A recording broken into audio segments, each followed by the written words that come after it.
Okay, I guess we'll call this meeting to order. Roll call, please. Schneider, Here. Pasanello, Here.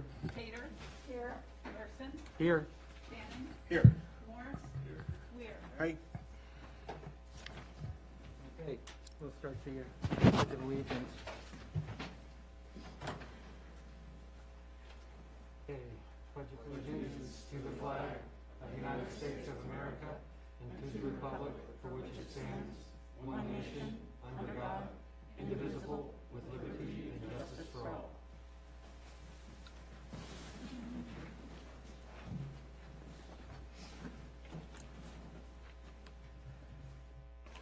Okay.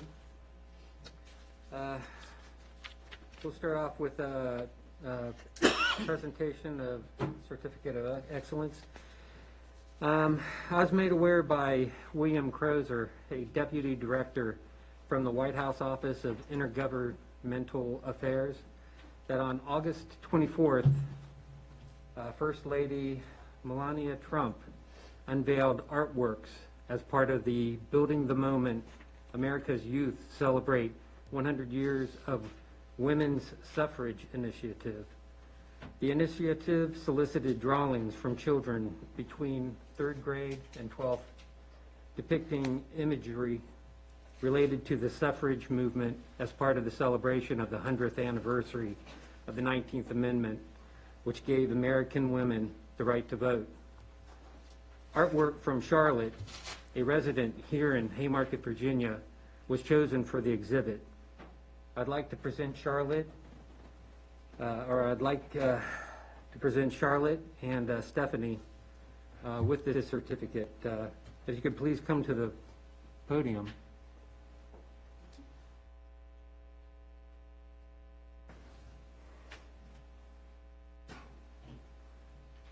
Good evening. Welcome to Haymarket, the town meeting. This really interested me. I was so interested in finding out and seeing your artwork. How did you learn about the initiative?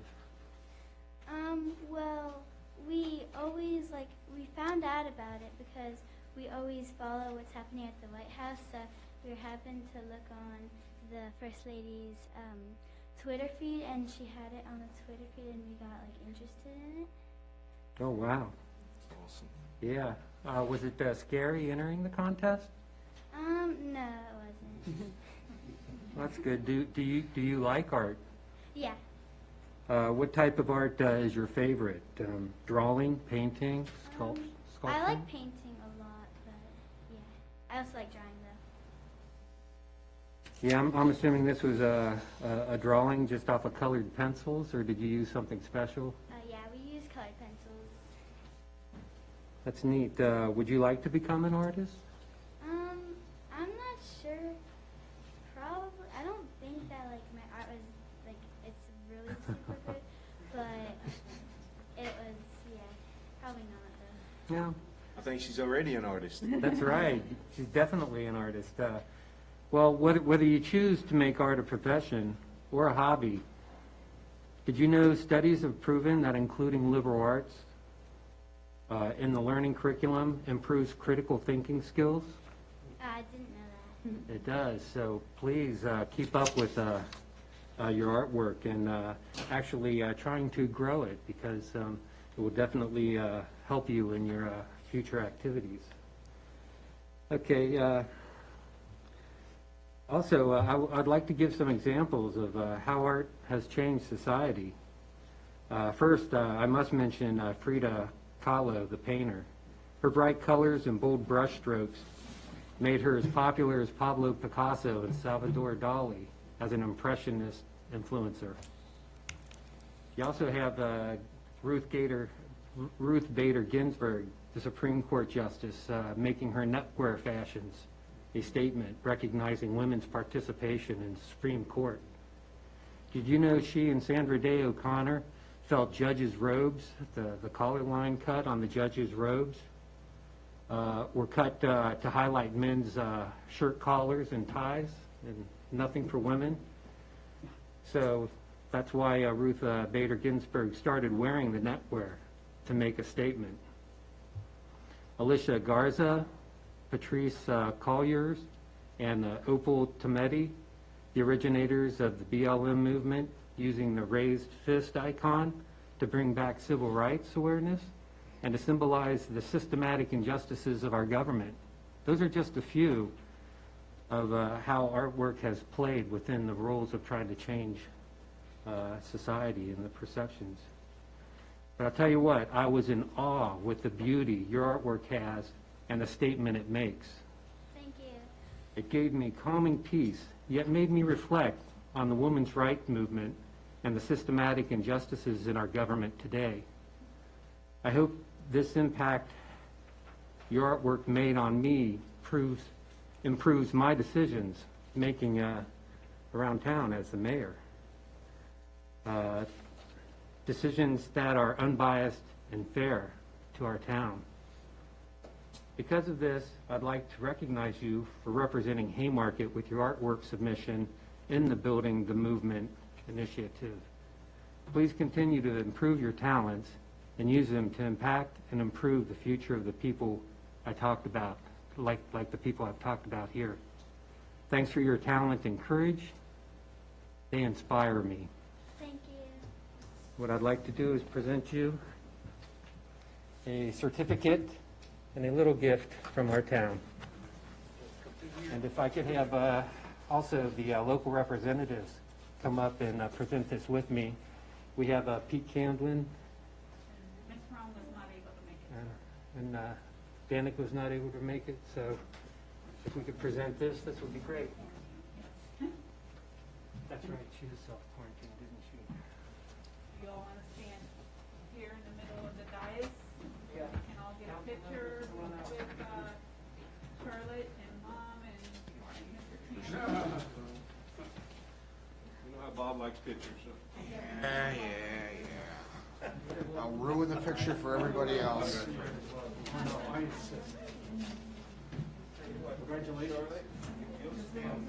That way we make sure we can get. Yeah, put the tall guy in the back. Put the tall guy with the badge in the back. Congratulations. Okay, I'll stay up low. Mr. Cameron, Are run you on good? the other side, Caleb, you wanna Charlotte. be on the other side? Everybody got stand low, too. With Mom. Yeah. Thank you.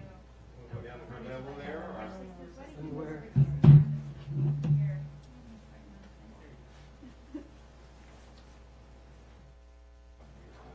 Like to present?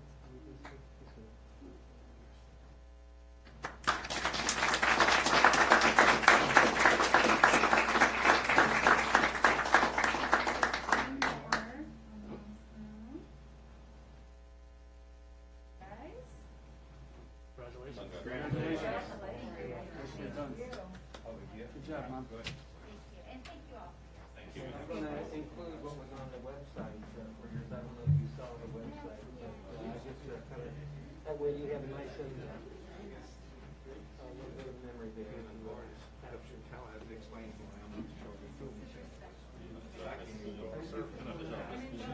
I'm still trying for graffiti. That's about it. You're doing better than I am.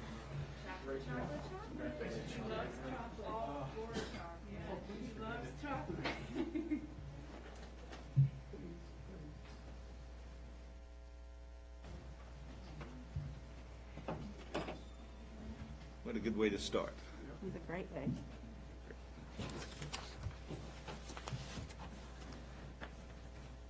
Okay, I thank everybody for allowing this to occur. Now we move on to the next item, which is a public hearing notice and citizens' comments. Do I got to open up a meeting for this hearing? No? Yeah. So let's open the meeting for that.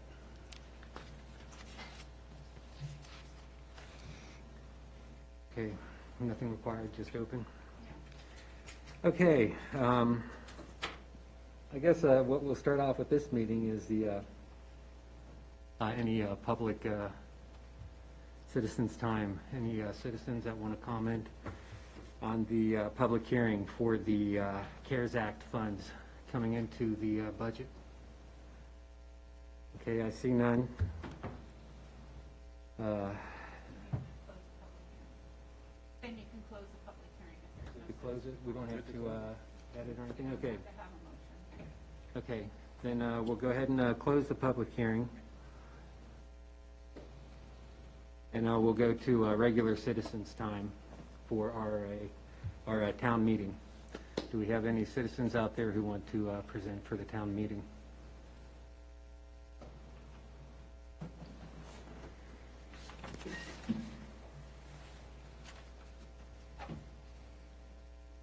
Dottie Leonard, 14801 Washington Street. I want to express a concern I have about how the Planning Commission meeting went. I felt like I've gone to the last two Planning Commission meetings, and I felt like the liaison from the council was trying to run the meeting. He made all the motions, and even though those are very nice people that are serving on the Planning Commission, they seem to not know what they're doing, and he's leading them. And one of the things that was brought up was someone was applying for taking off or adding a special use permit tied to zoning, and which was also tied to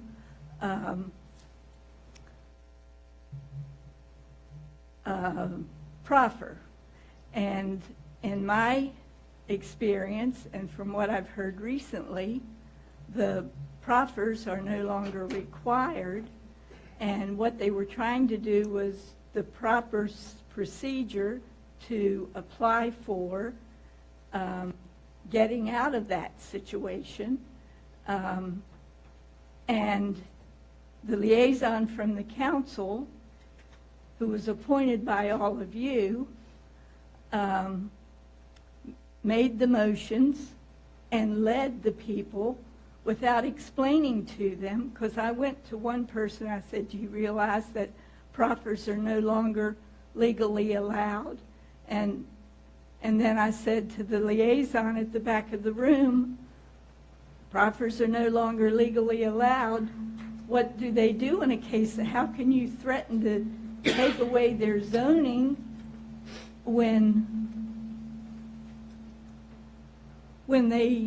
there is a way out? There's an alternative, and they were presenting that alternative.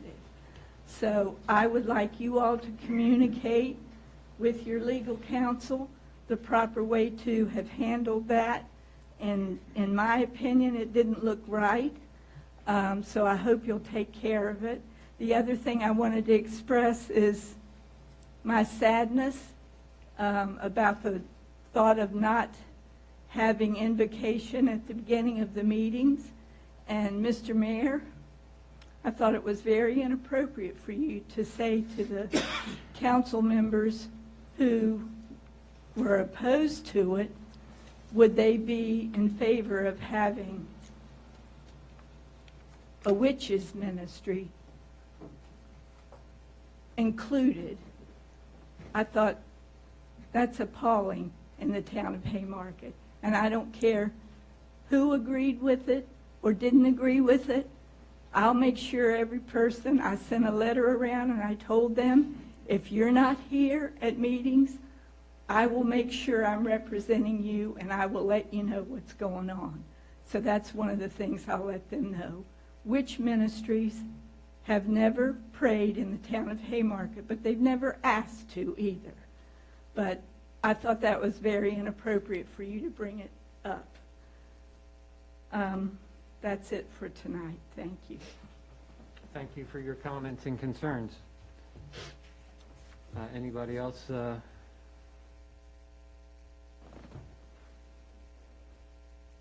Okay.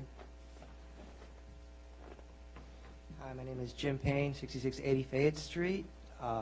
Just want to come up here, echo some of the stuff that Dottie said. I was also at the last PC meeting. I just want to make it aware that Mr. Cottle, who is the chair, he also had an objection with how things were running. So if you guys get a chance to go back and look at how that was handled, might be good to do so. So that's it for tonight. Thank you so much for your listening. Mhm. Thank you. Anyone else? Okay, we'll move on to minute approval. Start off with the work session of August 31st.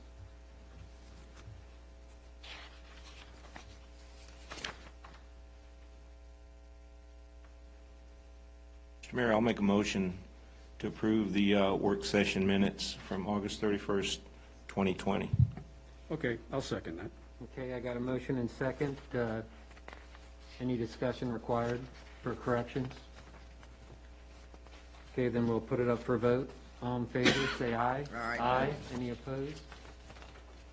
Okay, we'll go on to the second set of minutes for the regular meeting, September 8th.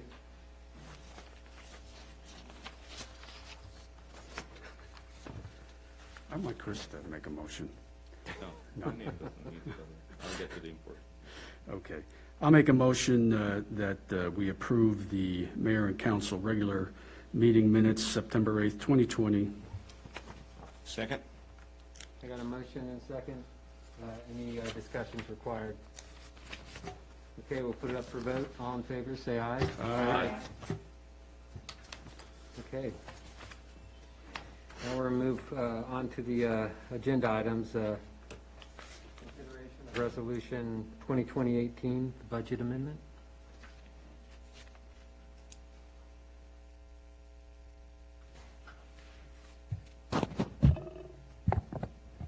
All right, so this is specifically for accepting the CARES Act money from the county and incorporating into our budget, as well as the expense line items, which if you go to the page 17 in your packet, I've provided some additional information upon requested by council, and I have a draft motion there as well. At this point, nothing has changed from the work session.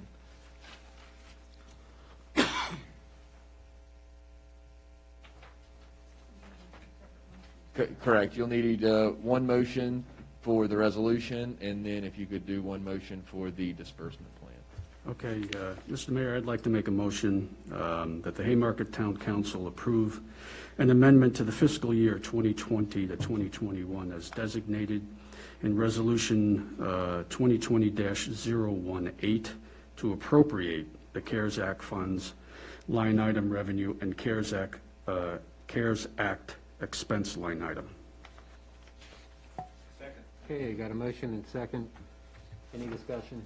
I think we did enough during the work session. So we'll put it up for a vote. Need roll call vote on that. Roll call, please. Schneider? Aye. Casanello? Aye. Pater? Yes. Shannon? Yes. Moore? Yes. Weir? Aye. Okay, now we'll move on to the fund disbursement plan.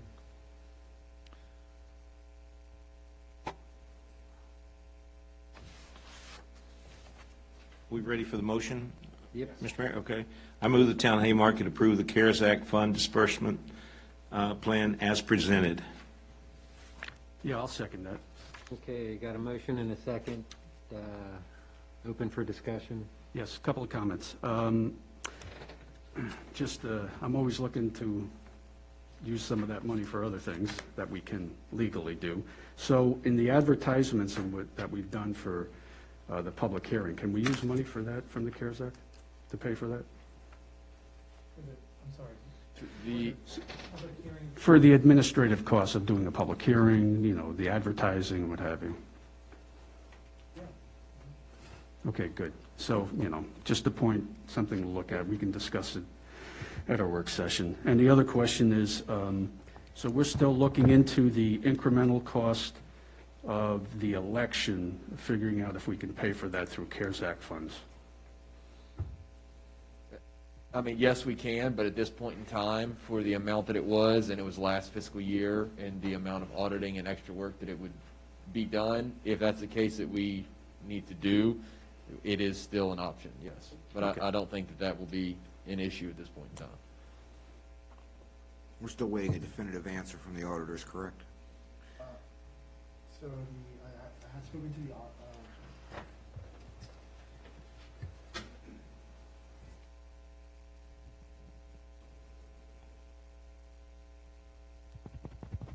There you go.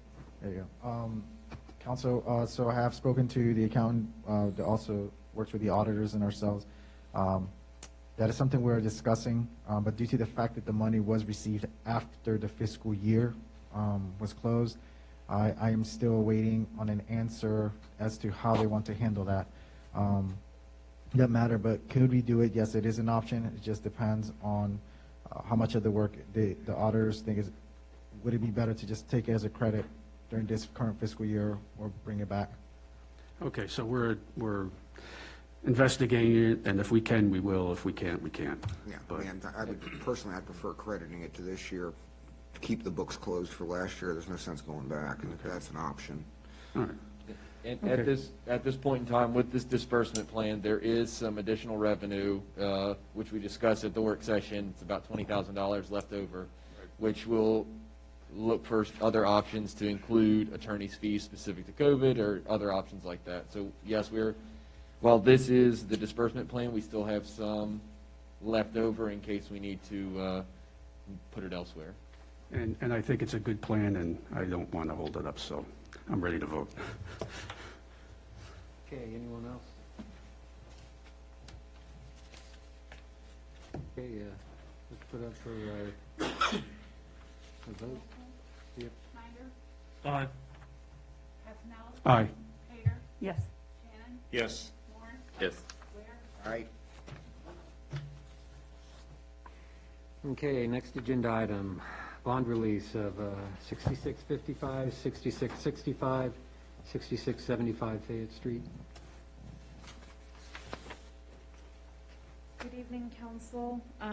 We spoke about this in the work session. I did follow up with one of the residents I was able to make contact. They did share with me several issues they are having with the lawn, to include finding numerous construction debris, concrete slabs, metal stakes, large fence posts with huge nails sticking out in their lawn. These items were not buried deep. They were, within the top 2 to 3 inches of the surface. So that was one discussion I had with them. I did go visit the site today. They did show me the areas that they had issues with, to include areas in the backyard where they're having issues with the water ponding and not draining well, and no grass growing in the back there.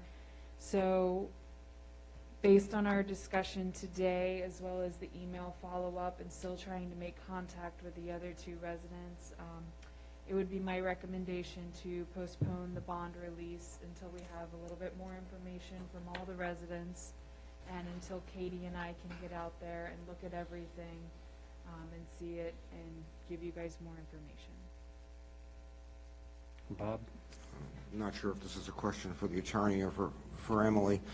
Can somebody give me a 1-sentence description of the 3 bonds and what they cover, the surety, the landscaping, the E&S?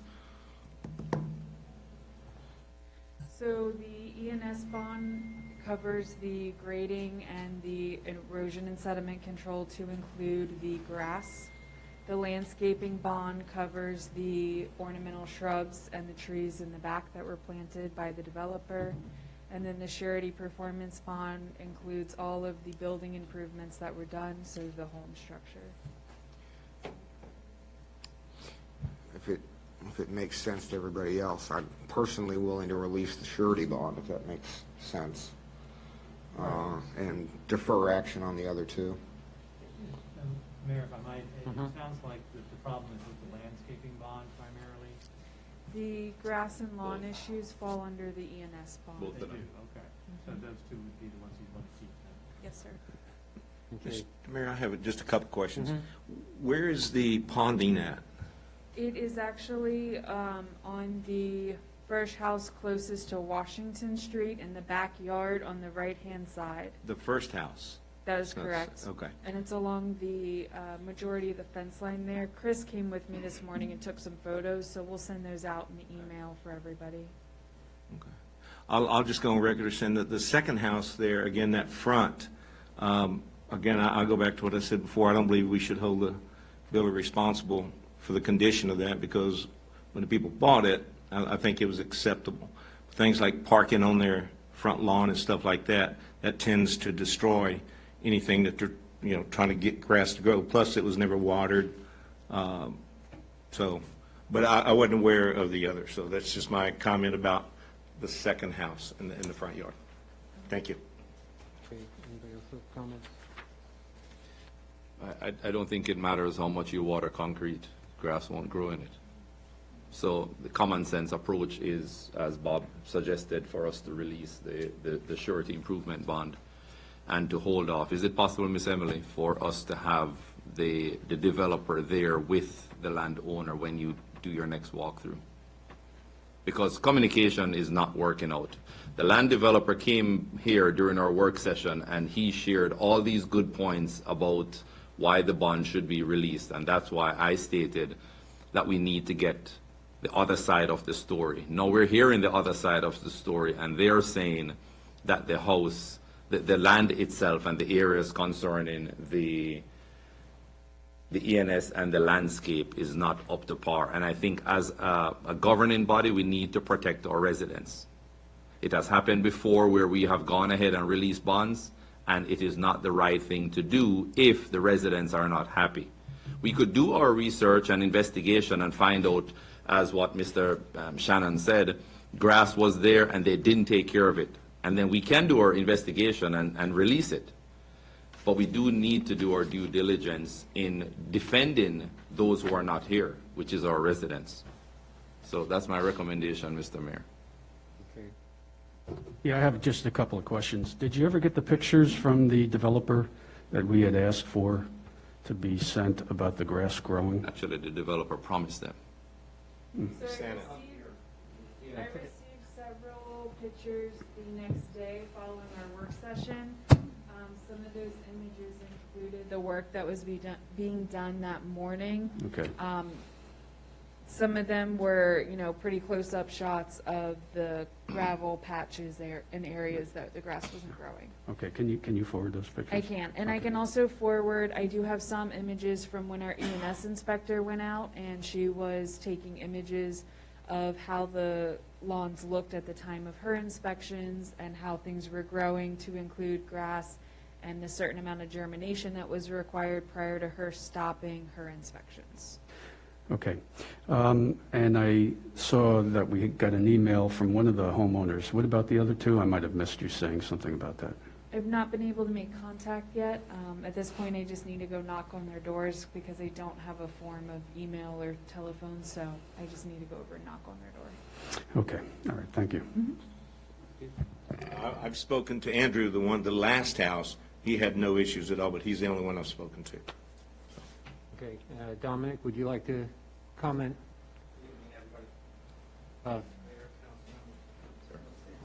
Give him the mic.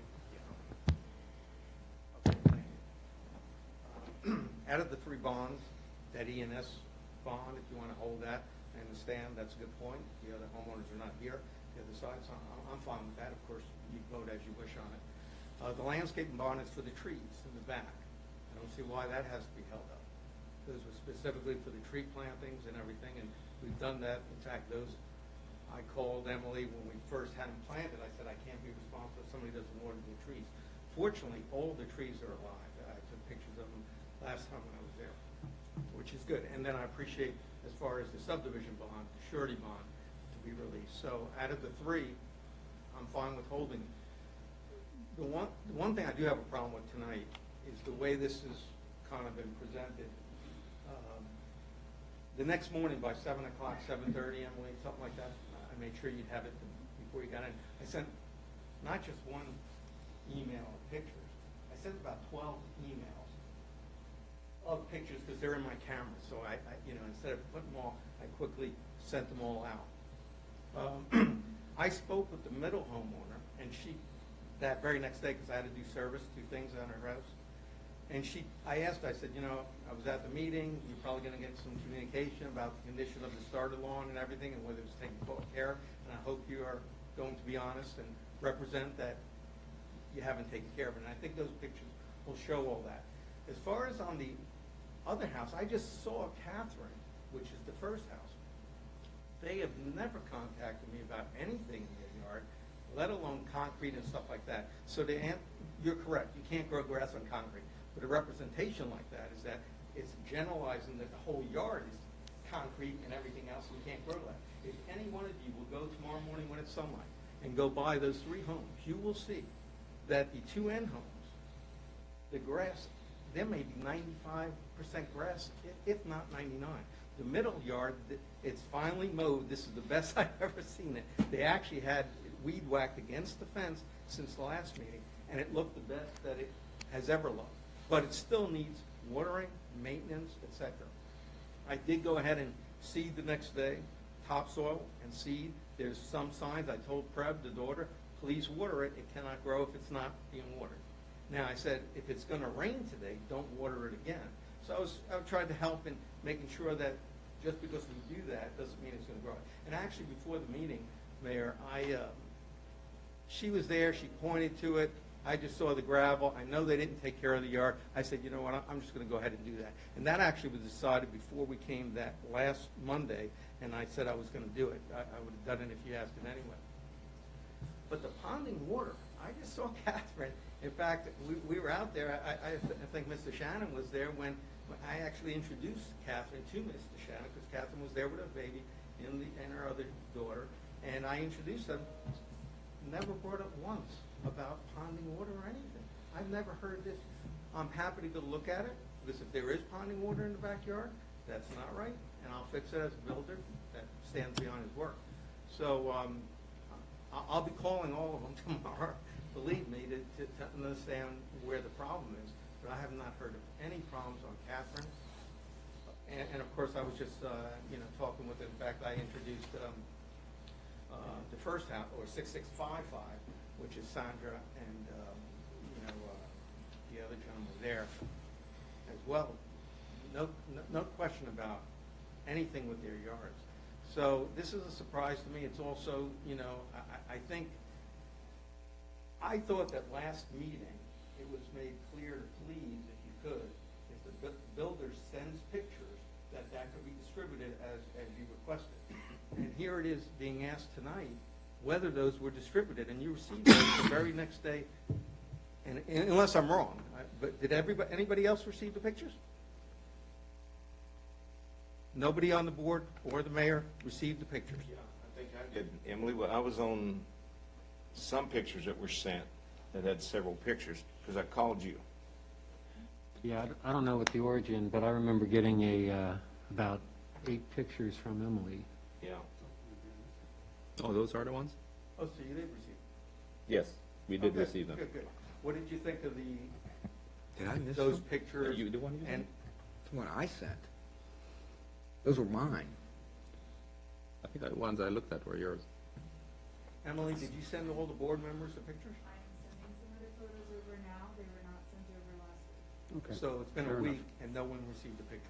It's been a week, but we still would have tabled it. Oh, no, and believe me, I'm here to say absolutely, let's find out the problem, but that's not the point I'm trying to make, is that I just don't think it's right. Yeah, but your point you're trying to make, Mr. Mayor, if I can, please?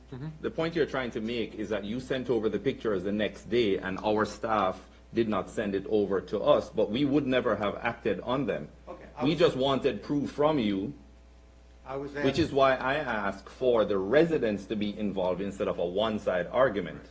So for you to attack Miss Emily to say she didn't send it over in a week, maybe you need to tone down a bit. I'm not Because attacking. our staff got the pictures, she didn't send it over to us, whether it be an oversight on her part or not, but we would never have acted on those pictures. Okay, sure. Go ahead. But I wasn't meaning to attack it. I was just asked by the gentleman last Monday to please send over pictures. And so I'm here today, we're looking to vote on it, and in fact, it sounds like, but maybe you have them in your email somewhere, I don't know. But anyway, I'm happy, and if I could be, that's a great suggestion. If I could be there when you're actually going there to look at that, whether it be with or without the homeowners, and then I'll contact my homeowners tomorrow and see where ponding water might be or what other problems.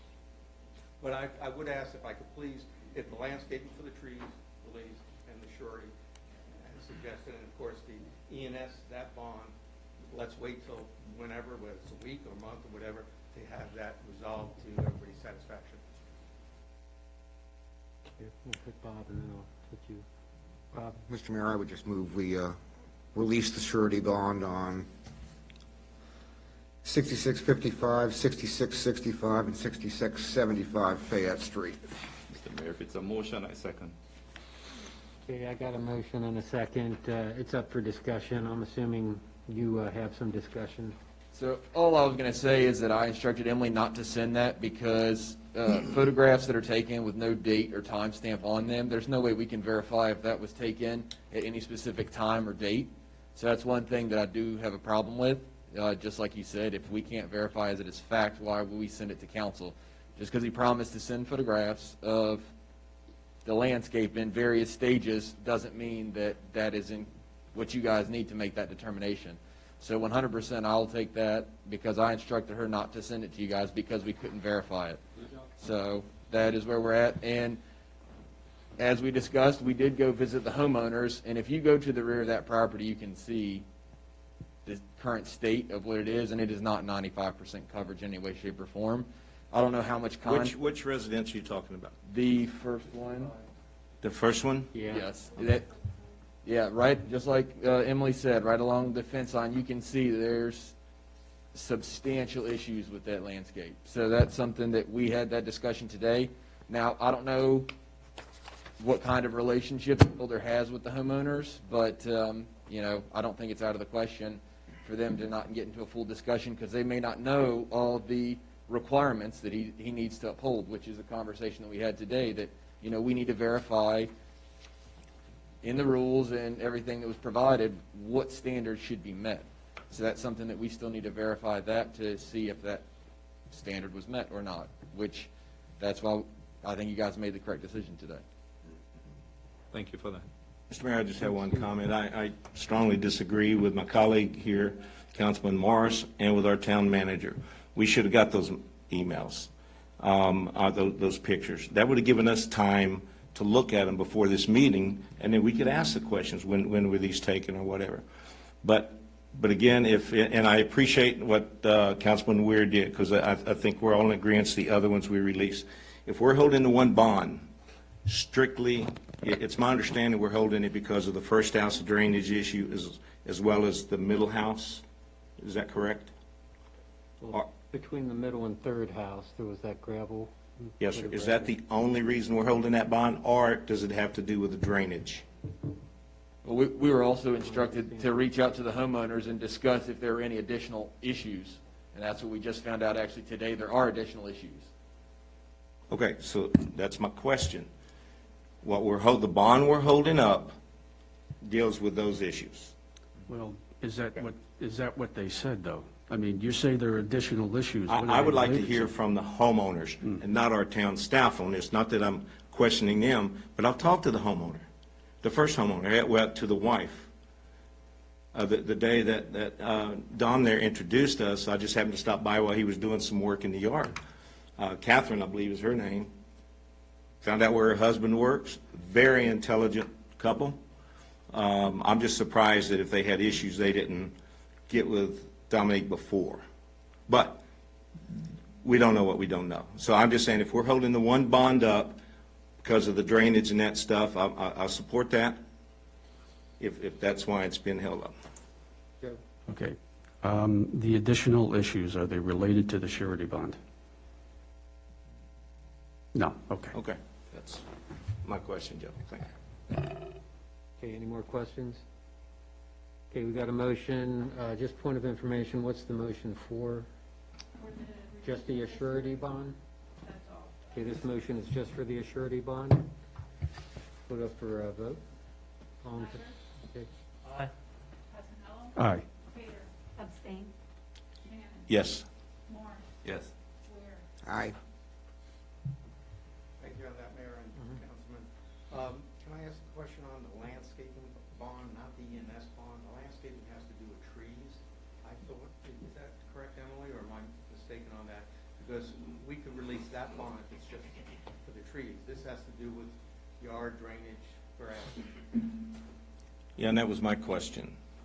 That is correct for the landscaping bond, however, we still hold a portion of it in escrow for a certain amount of time, to ensure that the landscaping survives. That the landscaping is what? Survives. For how long? Bob, you have a question? Mr. Mayor, I would move we defer action on both the landscaping and ENS bonds for 6655, 6665, and 6675 Fayette Street. If it's a motion, Mr. Mayor, second. A motion and second. Is this for both? For both. Marshawn? Did we already do a partial refund of the landscaping? We haven't. So do we typically do a partial refund and then keep the, was it 18%? 10%? Can we do that tonight?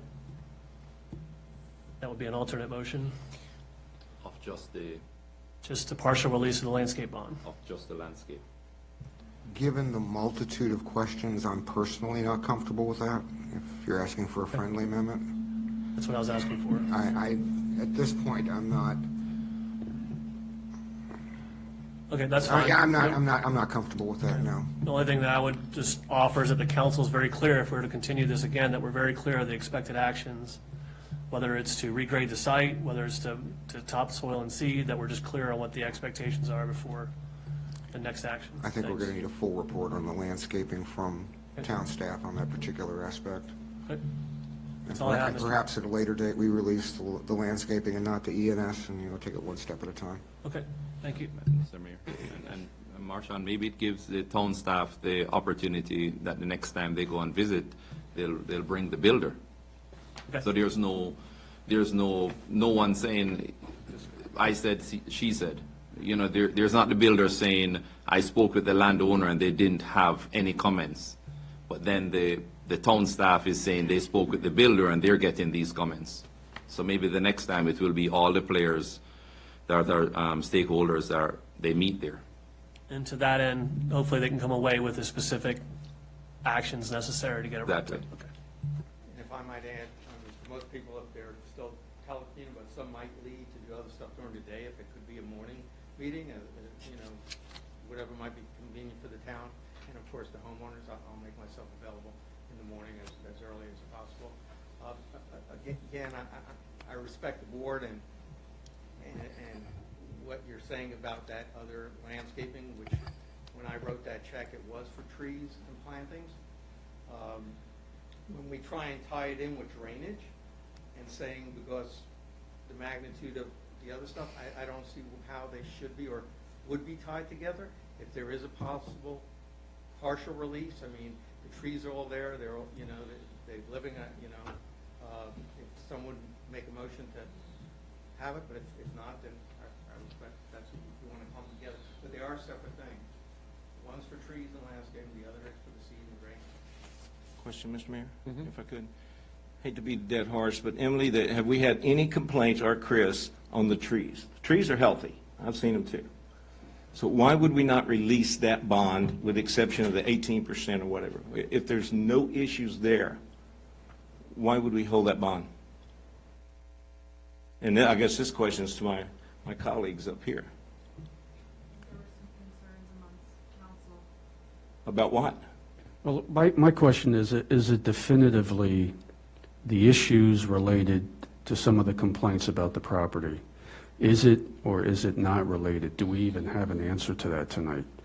That's why I would suggest that we go forward with the investigation. We could always make a motion next month. It's only going to be a month. We'll have that information at our work session, so we'll know by then what the issues are and whether they are related to the landscaping or not. Because I don't think anybody is clear on whether they're related or not. At least I haven't heard anything. That's a good point, is the drainage issue, if it has anything to do with the planting of the trees, that's one thing, and we don't know that answer. So that's a good point, Joe. But if it's not, then I will tell you, I'll be in 100% favor of releasing that bond, except for the 18% or whatever, and that's new. I wasn't aware that makes sense. And that's held for 3 years? 2 years. 2 years? Okay. Okay. Now I understand better. So, Any more questions for me? I think we're good. We got, yeah, we got, any more discussion? Okay, we'll go for vote, but, Wait a minute. point of information. Yeah. Oh, go ahead, I'm sorry, Mr. Mayor. Point of information, what's the motion for? I was just going to ask. The motion is to defer the landscaping and the ENS. ENS bond. Fully, okay. to next month. Well, until we have enough information that we know what the difference is and what the impacts are. There's no time frame on it. Could you add next month to your motion? But surely we can find this out. I mean, this isn't something that should be drug out. Next meeting? I wouldn't think, so. I want to defer it Well- until we get enough information. That way it gives us all flexibility. I'm good with that. Okay, put it up for vote. Aye. Fasenello? Aye. Tater? Abstain. Shannon? No. Warren? Yes. Thank you. Okay. Good discussion.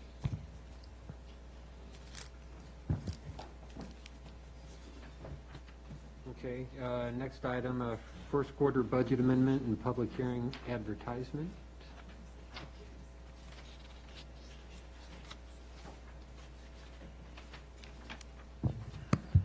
Sorry. Good evening, council and mayor. The report, as stated there, this is basically the draft budget that we have all been discussing on the work session. We are now at a point where we would request from council if we can go ahead and move forward with the public announcement. As you can see on the budget itself, it shows each line item that will be affected. In total, the amendment will decrease the operational budget to in the amount of $119,929. In November's report, I would definitely have a more detailed description as to what line items are being affected for you and for the public to see and be able to see where the money is being moved to and addressed at. At this time, I don't know if there's any specific questions on what's presented to you all. If not, would like to get a direction from council if we can move forward with the public announcement. You know what my answer is. Mr. Mayor, I mean, we've pretty much, I think we've beaten this up as much as we can. I think we put as much work into it as we can reasonably expect at this point in time. And I think we have made an adequate effort to cover what we saw collectively as both deficiencies and corrections that need to be made in the budget, both in terms of reallocating existing funds, stripping out the use of reserve funds, putting some stuff in that wasn't factored into the revenue stream, like both the carryover, I always forget the name of the police Delaney detail, and then adjusting for things like additional bank franchise taxes that we accrue through the movement of the funds. I think this budget amendment, as currently drafted, is about the best we're going to be able to do, given the numbers that we've got. And I would ask that the council direct staff to issue the appropriate public hearing notice for next month. We don't require a motion on that, correct? No. Joe? Thank you, Bob, Mr. Mayor, Bob. I would concur with that. All we're doing tonight is giving direction. We'll have an opportunity to hear from the public if the public has any concerns or any comments, or maybe we missed something. We'd like them to go through it with a fine-tooth comb. I think we've done that, though. We would welcome any comments back on the direction. And we'll have that opportunity in, I hope, November at our next meeting? November 2nd. Okay, day before the election. Okay. All right. So I would say. Without objection. Chris? Just a couple of details, Mr. Mayor. So as far as the amendment is concerned, correct me if I'm wrong, of this $119,000, 59% goes towards the Laney detail. 59% of this 119,000. Am I calculating it properly? So, no, the No. 119 is a lump sum of all the changes. As Yes. far, yes. So, And the Laney detail is 71,000. But, So that's 59%. no, no, no. If you look at, the 100 and, what is it, 119? is the end position after all the amendments are made. If you go through it, there are roughly, probably approaching $500,000 or $600,000 worth of adjustments, up, down, or otherwise. If that's kind of my rough calculation of what it was. So the cumulative impact of moving all of those different line items around, including adding in the $74,000 for the Laney detail, is it gives you an end number that is $119,000 lower than was previously adopted. There is nothing that makes up any particular percentage of it because there was a lot of give and take across the So board. Laney was just shifted. Laney was not accommodated in the original budget. That money, the revenue stream was not in the original budget, which is why if you look at line, where is that? if I may, It's line 3160-05. If you look at the column right before the 71,650, the original revenue projection for that line item was zero. Okay. So we've corrected that by putting in the amount, and then that is offset on the backside in the PD through both the disbursement for the Laney detail payroll and for the FICA admin costs, et cetera, et cetera. So then, am I correct in saying that of the 119,929, the PD amount that was taken out, 31,590 to account for 26%? That I'll have to look at. I'm trying to ascertain that 26% of this $119,000 is because of the reduction from the PD. 26%. No. no. I have, before my town report, what I can do is I'll print out the public announcement that has the broken down line items for what was taken out, what was reallocated, what was moved, and you'll see, for example, on reserves, we took out the 270,000, and then we put it back using carryover surplus. I will provide this public announcement, the draft of what we'll use to announce, so you can see exactly how we came to this number. I'm just trying to understand it in layman's term, or should I say Jamaican term. But if you had a decrease in the amount on the budget for $119,000, and on this budgeted item you have 31,000 that's deducted from the public safety budget, wouldn't it be correct to say that that accounts for 26% of? Unfortunately, because of the Laney detail and a variety of other things, the PD budget actually goes up. Laney detail is not in this amount. Yeah, it is. No, sir. It's on line 3110008, right under the DMV grant, under public safety. That's $64,000. Correct. Correct. Because that is payroll. So the revenue source is 71,650. But in the turnaround, when we expend it out, we have to pay FICA taxes on that amount. So what you're seeing, the 64,045, is what's left over after the taxes that were paid. Because when we originally did our budget, Laney detail wasn't a part of it, so our FICA numbers would be off if we don't accommodate for that. I apologize, Mr. Mayor, but maybe we should have covered this in our work session. I just wanted to get the percentage of the reduction from the PD. Can I make a suggestion? Can I make a suggestion? Give me a minute. Yes, sir. We, instead of us doing the math at the dais, we are going to be talking about having a work session prior to the next meeting. Okay. So why don't we put it on the agenda for the next Yes, meeting? We'll I do our prefer that. math, and we'll bring it to the meeting. The final numbers will be available for the public hearing then. And that's a draft, all it is a draft, so I haven't really carefully looked at it, but I got that from Roberto the other day. I look forward to being educated on it. Thank you.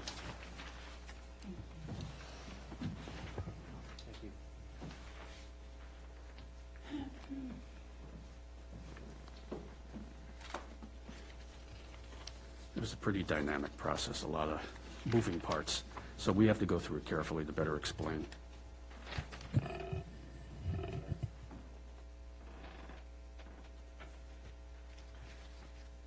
Okay, so for the public hearing, how are we going to reflect the numbers if they're going to be changing? They shouldn't be. In the work session, that shouldn't matter? Because I know this has got to be out, 2 weeks before the meeting? Correct. I think the numbers are pretty much where they're going to be. I think what I'm hearing more are questions of analysis and understanding what the percentages are, and what department or what source or discipline had cuts, and how do you allocate those cuts or increases. So I think that's where Chris may be coming. So our goal then is to better communicate why the numbers are the way they are. Yeah. And we're going to stay tight with our numbers. Unless- Okay. I mean, we've been through this 2 meetings ago, I think. We kind So of, what are we I looking think at I have a here? rough A off the directive? cuff or back of the envelope answer. If you're asking what is the net impact on the PD budget, once you factor in the Laney, putting it in and taking it out, what is the net impact? Gotta be up. It's actually an increase of actually 0.3% increase over what was originally budgeted. You went from 801,577 to 804 and some change. How could that Once be? you back out the Laney Yeah, that's stuff. where we need clarification, Yeah. because it doesn't add up. But Well, then I mean, you again, got capital outlay, well, actually, capital outlay was reallocated, you're right. that's right. I For forgot the- about that. The The 31,000. 31,000. yeah, Right. we use a different calculator back home. No, I forgot that we had done, and moved that from debt service up into there. It doesn't add up in my book. Let me Well, we'll do it. We'll do it. The again suggestion tomorrow. is, we can have this discussion to better explain it at the work Yes. session. But the numbers aren't going to Because change. if I'm having questions, maybe you have a resident that's, Right. But I guess. that may have a question too. Right, but I guess what's needed now, right, is the directive to put this out for public announcement? So we all in favor of putting it out for public announcement? Okay. Is that clear as mud?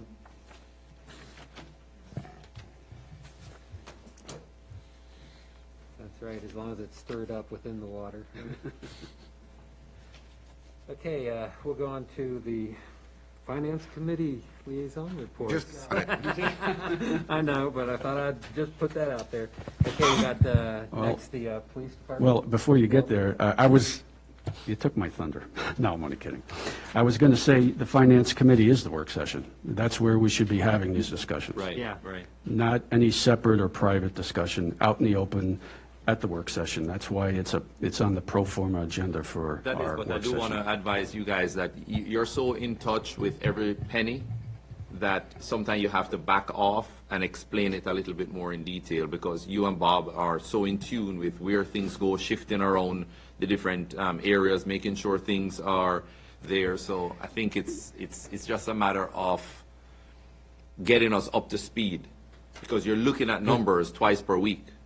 But we're looking at them, Well, maybe not. We twice want them per to week. come down to our level. Yes, yeah, come way down, way down. I'm with you, I agree. Well, first thing I'll That's say is. Roberto's job.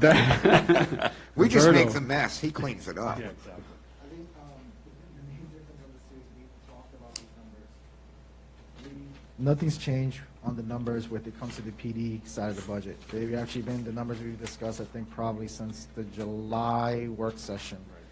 So we have discussed it, so if it wasn't clear then, I'm more than happy to set time aside, and we can discuss it as well during the day. Thank you. Okay. So our liaison's done. Okay, we'll move on to the police department. Mr. Mayor, I don't have much outside of the fact that I have requested of the chief for a more detailed report, and he has forwarded it. We're going to see some changes in October fuel costs and vehicle maintenance because of our new procedures that we've put in place. So don't be disheartened by the numbers you see for the September. It came into effect September 12th, so that was a whole half a month worth of deductions in the fuel cost and possibly related maintenance costs. So October should give us a good reflection of where we stand, and it would help us in our projections. So the chief and his lieutenant have done great work in putting together a more detailed report, which the council has. So outside of that, we're going to continue to work on it and get more detail as time allows. So. Okay. I'll save him for the chief's report, but Chris already answered one of my questions.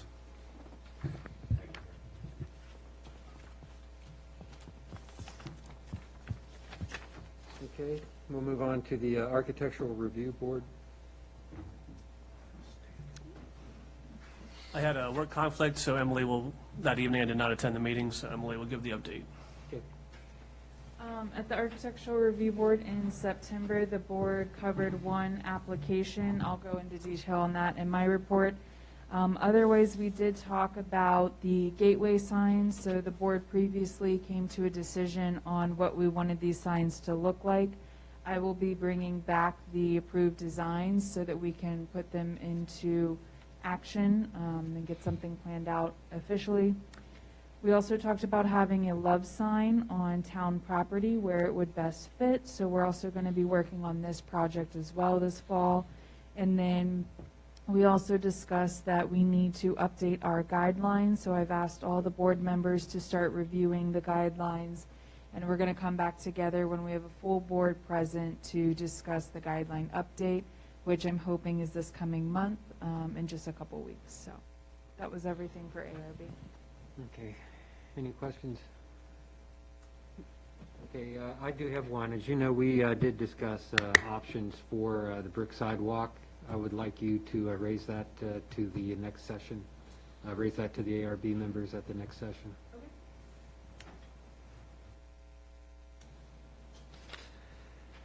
Okay, move on to the Planning Commission. Evening, Mr. Mayor. As you may have surmised, we had a rather lively Planning Commission meeting 2 weeks ago. Make the town council aware there is an SUP coming forward with a public hearing next month for the church. And that one has been authorized for publication, or do you need further authorization? We're good? Okay. So you'll be seeing an SUP for a church use on a property on Jefferson Street. With respect to the other ones, the proposed proffer amendment and the SUP for the QBE property, there was a quite lengthy discussion and some disagreement over the terms of the proffer. And Martin, please correct me if I misstate anything here. Although the law did change with respect to cash proffers several years ago, the proffers with respect to this particular property predate that. The law did not negate existing proffers, and these are not cash proffers in any event, so I don't think the law actually applies to them in that. This was an amendment to an existing proffer. It has been considered.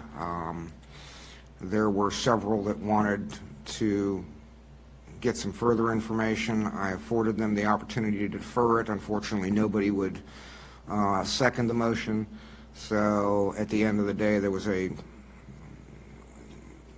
either motion to approve or motion to deny. A motion to deny was made, and that will be here in November, after the advertisement for the public hearing. And do you need a authorization to advertise that public hearing tonight?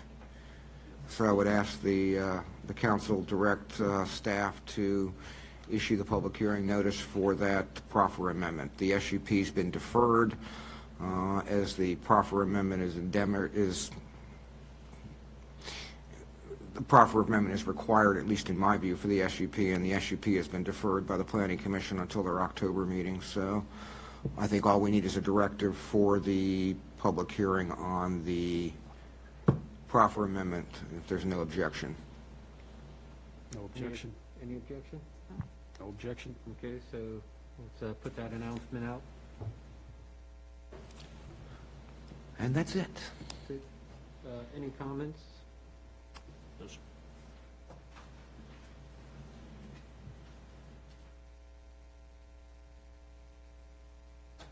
Okay.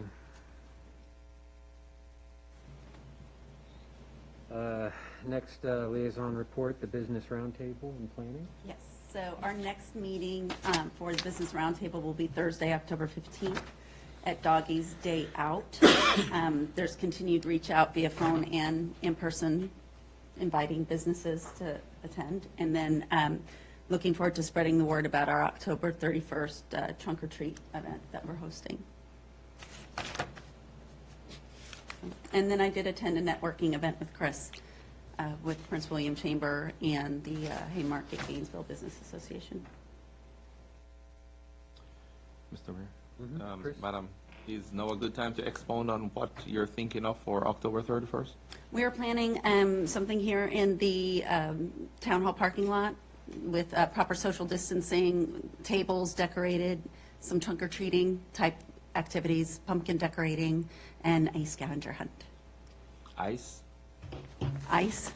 Scavenger hunt? Scavenger hunt. Like you hunt for ice? No. A scavenger. Oh. Yeah. We don't celebrate we don't celebrate this event. Texan here. This one, right? Just don't know what ice or snow is. We qualified for the bobsled. And then the newsletter. And that skiing. is completed. Yeah, I think also, I guess with the Business Roundtable and the planning, there's definitely some involvement with the communication plan. I know the town manager is working with the, trying to get something together. If you Okay. could work with him on that. Yep. I'm sure in your report, you can get details on what state we're at. So now we'll go to the department reports. Town administration staff reports. Yes. So what I've been working on the past month, I have been able to complete the contract for the CARES Act consultant, Miles Freeman, who's been actually helping me, especially with some of the disbursement plans, things like that. We already have a meeting scheduled for tomorrow to start this process and move forward. I also have a approved draft of the computer doctor's contract as well, which I'll be sending over to him tomorrow. I just wanted to remind everybody that Election Day is a state holiday, so the town will be closed. It's going to be in the newsletter as well as posted and everything. And we do have one planning commission vacancy, so we're going to advertise for that position as well. Some other things that were going on this weekend, I don't know if you saw, but Emily was able to start up the farmer's market, so that was this weekend. So that was all her. We had some questions in regards to the hotel, so what I did is I've actually asked Katie here, who's the town engineer, as well as Martin, to prepare for some questions that you guys may have in regards to the hotel. We may not have everything because it was a little short notice from you guys having the questions last Monday, but I think we should be able to answer a decent amount of them, and we can get those answers that you ask at least by the next work session, where we can get a little bit deeper into those. We have plenty of other things that we need to work on. But when it comes to getting quotes and security cameras and people to help with the websites and things like that, it's an active process. Trying to find people who are able to come out and give us a quote and who are capable and reliable to do the job and checking background checks and stuff like that. That's an ongoing process, but we are working on it. And then just like, everything we discussed at the work session and what we plan to discuss next work session and the communication plans, we're continuing to chip away at what you guys want to get done. And I'm hopeful that here shortly we'll actually be able to update that task list and y'all's priorities list, because we've taken off enough stuff that we've got some time to refocus. So the only update that I do have in regards to this week is that Columbia Gas came out today. There were some issues, but that should be resolved tomorrow, and the work should be done with Columbia Gas. It's anticipated to be done Friday, and then my goal and hope is that we should be done with the Jefferson Street project by next week. So we're keeping an eye on it, and we're continuing to work with that. So we're going to try and get that to the finish line. Stand ready to answer any questions. Okay, I wanted to apologize for blindsiding you about the communication plan, but I just want to make sure that everyone realizes that that's a thing that I want visible. And as a matter of fact, I would like to let everyone know the quarterly newsletter is coming out. We did reformat that, and I got to give a big shout out to Emily for the information that's included in here. This is exactly what this vehicle is for, is to definitely promote what the town activities are.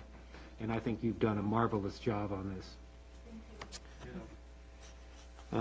Now, I guess any other questions we might have. I don't know if this is the forum for... Going to make one. Yeah. Mr. Mayor, if, Open up. I know the town manager is seeking directive for the vacancy on the PC, but if it is okay with the council, if it is working the way it is, then I'd probably lean on the liaison to confirm, do we need to advertise it and fill that vacancy? You're asking my opinion. I think I was against increasing it to 7 in the first place for reasons of it being manageable. I don't have a feeling particularly one way or the other on adding one more.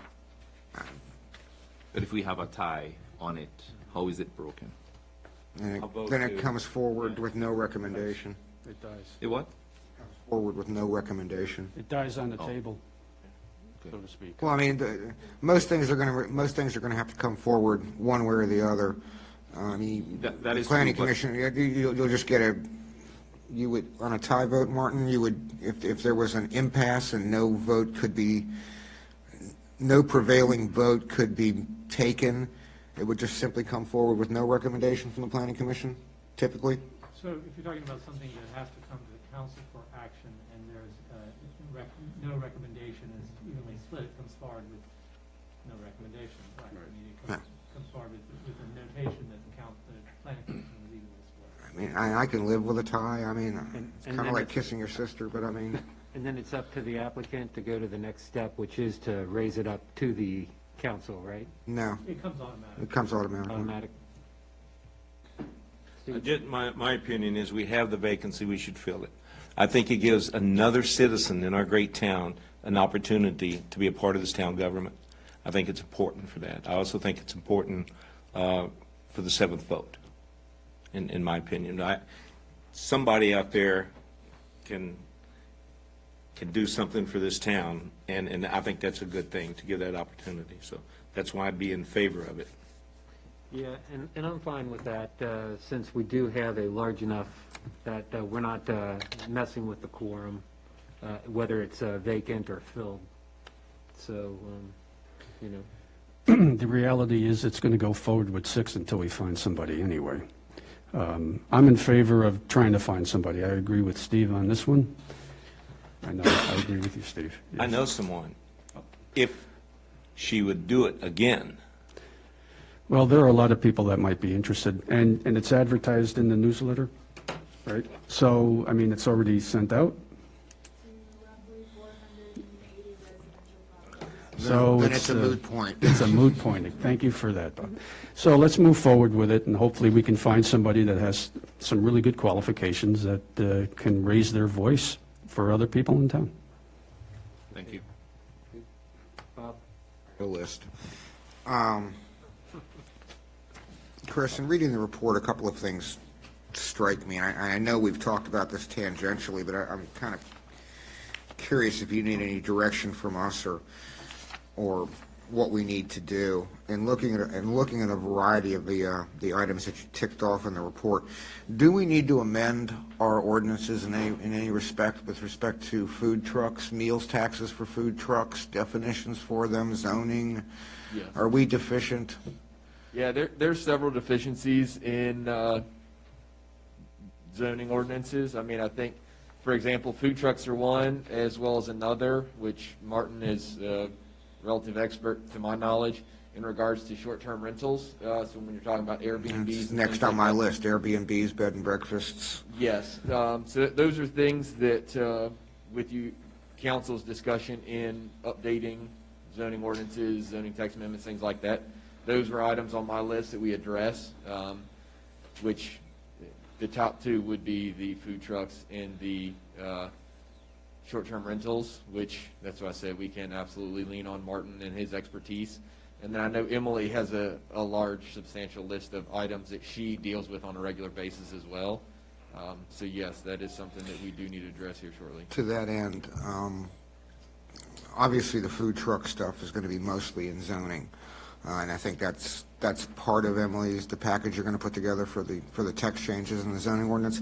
I'm more concerned about the TOT tax for the Airbnbs and for bed and breakfast, since we don't have them defined within our current tax ordinance. Do we need to make that adjustment? We could take a look at that and see if it needs any adjustment. I mean, the big issue with short-term rentals is whether you want to have a registry or not, and have a requirement that people register their short-term rentals with you. Otherwise, it's very difficult to track them down. But if you have a short-term rental registry and people don't register, then on a second or subsequent offense, you can bar them from renting in town. So there's some heavy teeth in that law. So that's something to look at if you're interested in pursuing that. Although I'm not one to spend money on legal advice, I think that's something we really should probably direct the town attorney to do. If you want to sit and think about it until the end of next month, I don't think there's any, until the work session, I don't think there's any great hurry unless you just want to do it tonight and be done with it. I think this would be something worth tossing around at a work session. Okay. Is this, Bob, in your mind, is this like what they did at Blacksburg and Arlington and other places? The very little bit of perfunctory research I've done on it is that a lot of jurisdictions have addressed it specifically, I guess because their ordinance wasn't set up in contemplation of an Airbnb or a bed and breakfast is a bit different thing because it's more like a motel or a hotel, but an Airbnb is a different animal. Right. And I've seen a lot of, believe me, I haven't gone in depth because it'll make your eyes bleed. It is so boring and dry. But I suspect it's probably something that we're going to have to do if we anticipate that there are going to be Airbnbs in town, and particularly those of the more structured variety. As opposed, I'm not so concerned about residential homes, that sort of thing. But I have a sense that we're going to see something above and beyond that. So.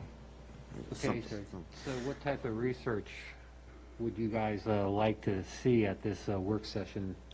Well, I think from my perspective, okay, but I'll say it anyway. I know we could benchmark some of that stuff. I mean, I know there have been limitations placed on the number of days per month and things of that nature, I think. I think I've seen that in Blacksburg and Arlington. Manassas has a very explicit definition of what's a social guest and what's a paying customer and what's a resident, so they've gotten really into that nitty-gritty. Right. If you look at Manassas, they've got a good set of definitions there. Yeah, why reinvent the wheel? Yeah. All I know is I want to try and scope what we're tasking Martin to do so that, Well, a couple of years ago, I did a seminar for the VML, and so I'm happy to send you my presentation for that. It might answer some of your questions. There we go. I would like that. Moving on, status of the IT contract. So we have a draft approved. I just need to send it to the contractor to get that signed. Okay. Prospective date for our crosswalks to be reinstalled. I actually, this evening in doing all the Jefferson Street work, I didn't get a chance to email to follow up on that because I had sent some examples last week, Wednesday or Thursday of last week. So I have not heard anything back from that. So yes, I do need to follow up to see when they were planning on doing that. Yeah, because I know there are going to be people watching this who are going to be wondering where they're at. And no, we have not lost sight of the fact that they milled them up and they will be putting them back come hell or high water. Can I ask a follow-up, piggyback on what you were asking, Bob? Yeah. Steve, relative to stamping, what you're talking about is stamping the crosswalks again? I think that's our only option at this Right. point. So they've already paved it.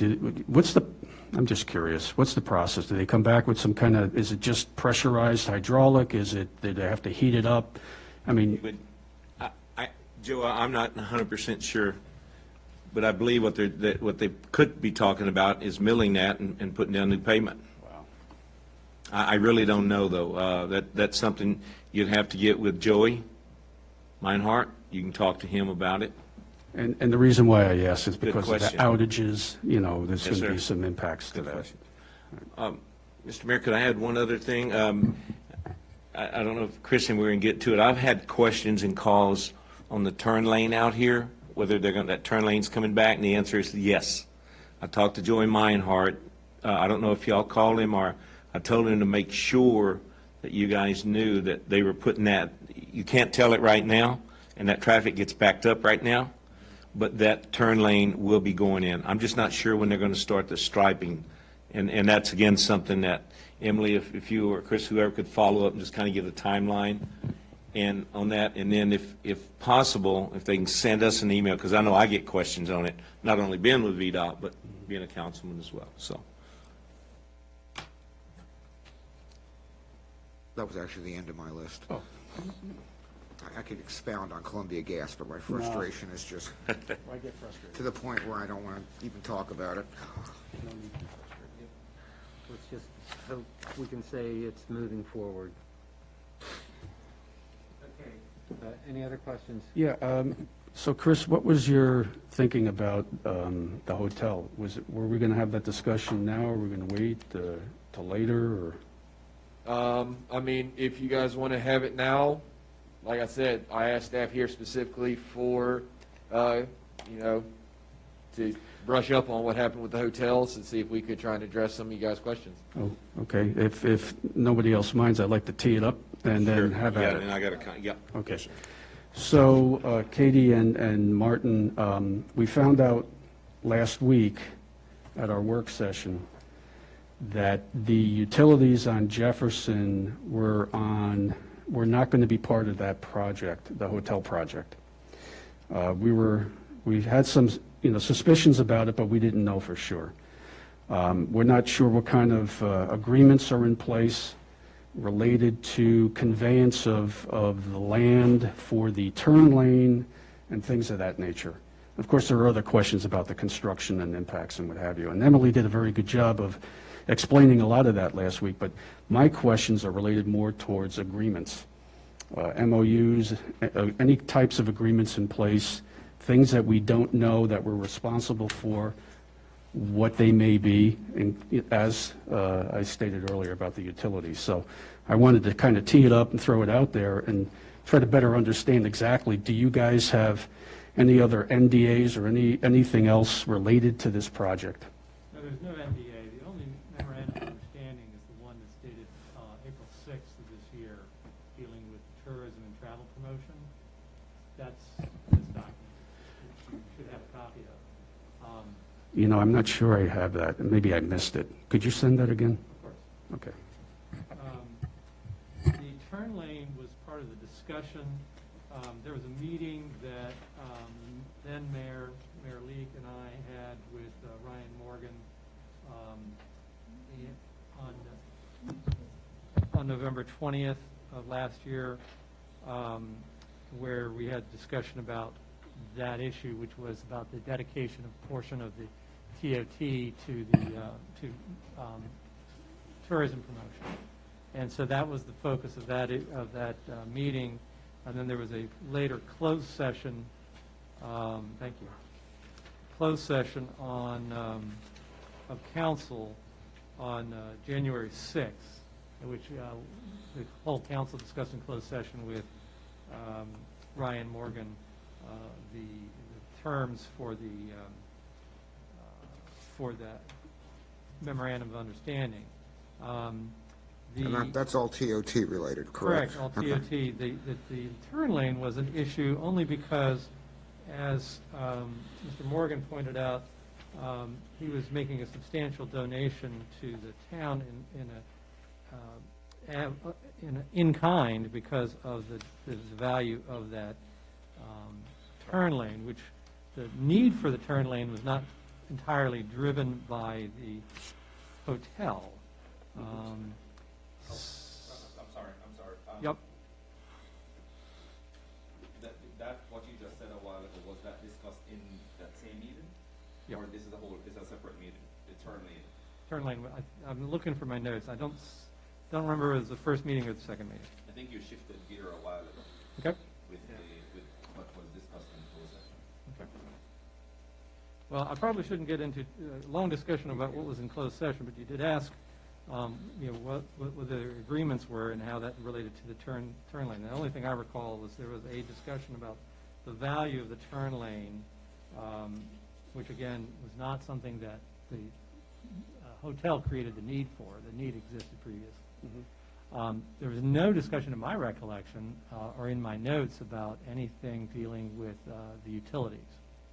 Simply didn't come up, to my recollection. Mr. Mayor, I think that's where I'm getting confused as to how we got to this point. It's my understanding that we're now responsible for undergrounding those utilities that are now in the easement that they so magnanimously granted us, even though their required streetscape sidewalk is going to be within that same easement. Well, let me back up a second and say, why does anybody have to underground them? I thought we had that in the ordinance where they were required to put their utilities underground for new construction. If it is, then that'll be a note on their final site plan. It is not. And that's my concern, is that since the final site plan has been issued, maybe Marchant can better address this. My recollection, and Emily will correct me if I'm wrong, new utilities that serve the site. So Correct. those, where it comes down off the pole, you can no longer do the overhead service lines to the facility. You have to underground and put a new transformer and go that way. So I do not recall an ordinance standard that said for those servicing lines that you had to put those underground as well. I thought we had mandated or required that in the past, and perhaps we just haven't done it recently, but I know we had done it in the past. And then there's the issue of, I just can't understand how we would sign off on a site plan without curb and gutter on Jefferson Street for that project. I don't know how it happened. I'm not sure I want to know how it happened. But what is our recourse at this point, short of the town paying for it? Are you talking about on the same side of the street as the hotel? As the hotel, where they're going to put their sidewalk in. If you could look into these things and have, we can have a discussion in closed session next month. I don't think there's any great rush at this point in time. I think we're stuck with what we're stuck with. So We need to back up a little bit, Bob. I think we need to get concrete information from the attorney, because what we're trying to ascertain is at what point, because there was a discussion where the moving of those utilities was going to be part of the responsibility of the hotel. We need to find out from the attorney at what point in the discussions were those taken off from the responsibility of the builders and placed on the shoulders of the town. That is what we need to ascertain. And where is it memorialized? And that is why I said a while ago that the attorney shifted gears, because what you're saying was not discussed in that meeting. TOT was the essence of what was discussed in that meeting. So I think more research needs to be had as far as at what stage did the utilities got removed and passed to the town as our responsibility. I have no information about that. It was never an item of discussion. Yes, sir. I'm sorry, go ahead, Chris. Go ahead. So it disappeared somewhere. It disappeared from. It disappeared means that it was in existence or appeared at some point and then went away. Appeared to whom? So it appeared on when there was, according to the email, when there was 6 stories. I'm sorry, being can you discussed. stop, please? Can I interrupt you, please? What email? The email from Ryan and the hotel. What email? The one that was just sent out. Referring to the one where you responded last week? Yes. Okay, I have not seen that email. You'll get it. So an email was, so I'm trying to ascertain at what point did the change happen? If he was saying that the utilities were discussed when it was a 6-story building, at what point was it erased from that? What documentation do we have to now make it where it's nowhere on the plans and it is now the town's responsibility to move to take care of the utilities? That's what we're trying to ascertain. We're trying to find out any concrete documentation where the town, whether it be the former mayor, whoever it is, where the town says, we will now be responsible for moving the utilities. There we go. Big enough here on this one for you to read. I'm going to give Martin just a second to read it. Yeah, let him, yeah, And so perhaps, he can catch up. perhaps this is a subject best covered in closed session. I'm sort of thinking we're heading that way. We certainly are, but I would love to discuss it all in open session, but Right. I have a sense that that's not going to happen. Yes, sir. Because I have a sense we're heading down some tricky waters here. Yes, sir, just one comment. I don't disagree with what Bob's saying there. It probably should go in closed discussion, but I will say this, since that letter that they responded, that they sent, I think was directed at me. Yes, whoever it was I talked to, Emily, you were standing right there, so was my wife. I asked specifically, are they taking care of that turn lane? It was nice that they were going to give us the land, but that they would take care of that, and the answer was yes, they're taking care of that. Now, if that's before we told them it was only going to be a 4-story versus a 6-story, I don't recall. That conversation did happen. It happened right there with Ms. Leonard standing. So their letter coming back to me was incorrect. So one point to just kind of clarify some of the lead up to this email and this discussion. In the very beginning of the early planning process, there was a proposal to put in a 6-story structure. Right. So with that 6-story structure, VDOT was going to require them to expand Jefferson Street due to the hotel access. I think in that proposal, in that discussion, that's where the financials of expanding that road became very apparent. And that is part of, and I could be wrong, we need to ask Mr. Morgan and Mr. Murray this directly, but I think that's where they went from the 6-story idea to a 4-story. So they brought down the scale of it, thus no longer requiring access on that road or a turn lane by VDOT.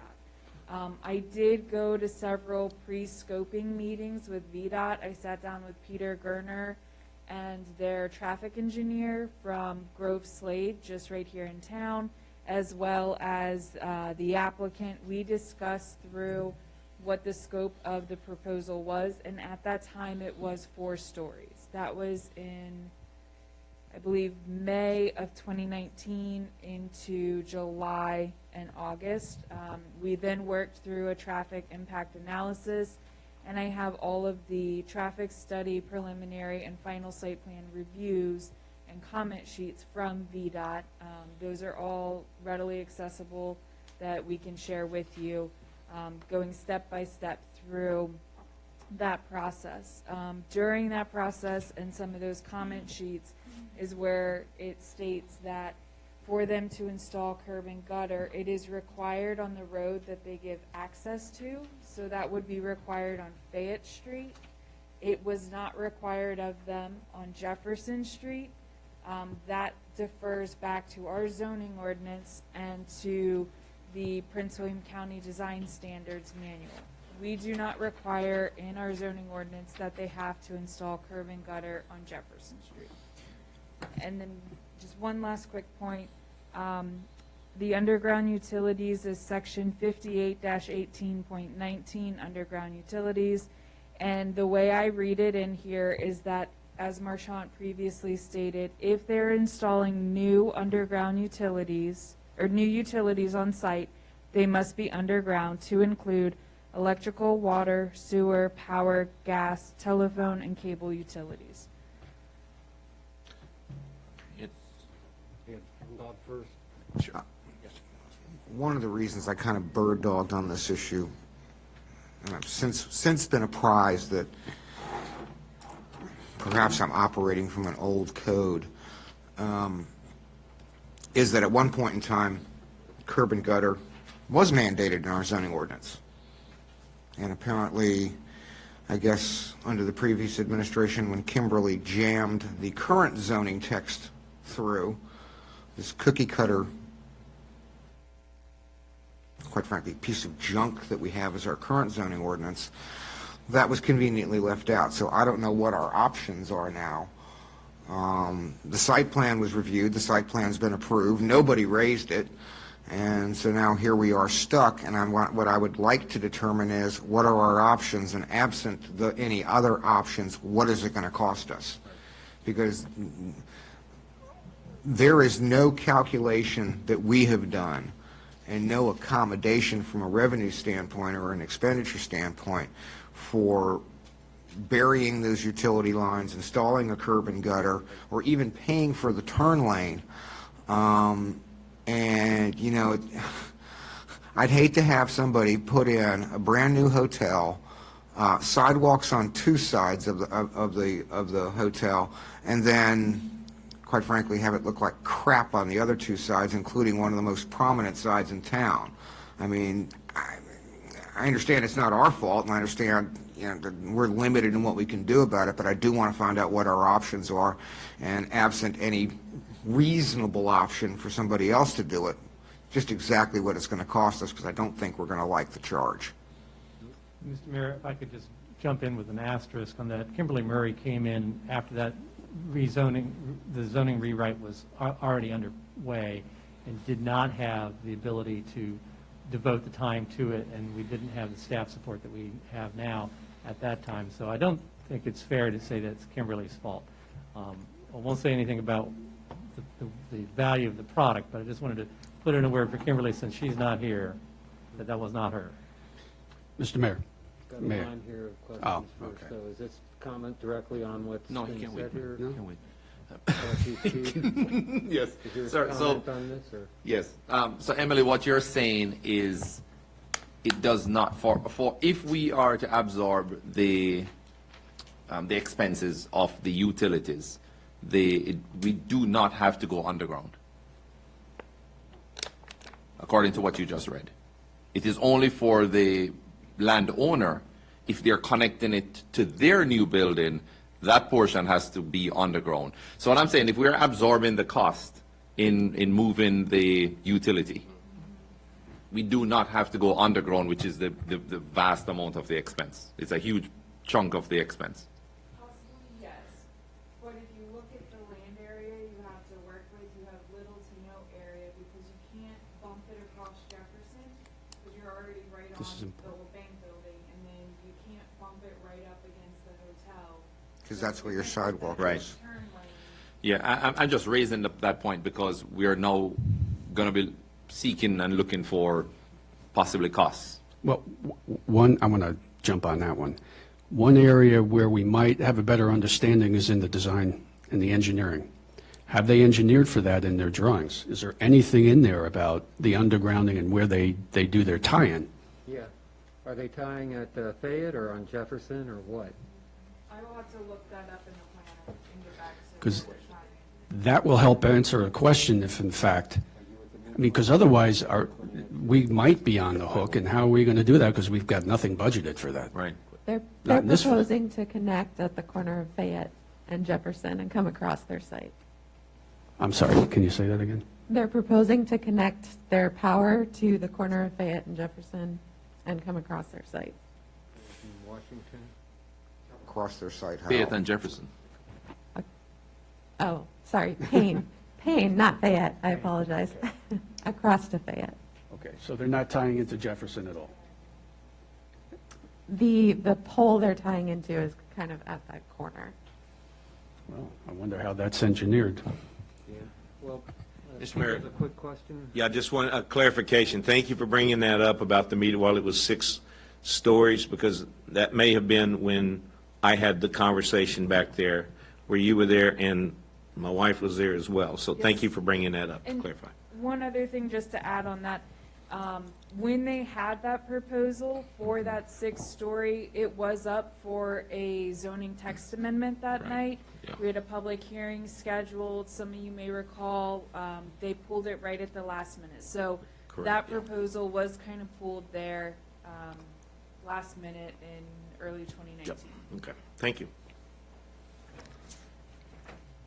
Now we can get organized, who wants to follow on? Well, I'm just going to get on my soapbox just for a second and say, if we had a transition plan and we knew what was going on when we were coming in, we wouldn't be surprised like we were at the work session. So, no, we didn't have a transition plan. I disagree. Okay, fine. I But we think didn't, even with excuse me. a succession plan, we would still miss it. No. Well, maybe that's true. That's true, but at least we would have an opportunity to question and ask those True, questions when some folks were outside the loop. So that's my soapbox. I think we need to get these answers and get them, I think we can wait a little bit, because I don't think it's going to be a tie-in anytime soon. I'm not sure what their schedule is. I know it's 14 to 18 months when they start to break ground, but, where in the staging will that happen? Probably down the road, I would imagine. But It's going to be early. well, I'm curious how they're going to do it. Okay, that's it.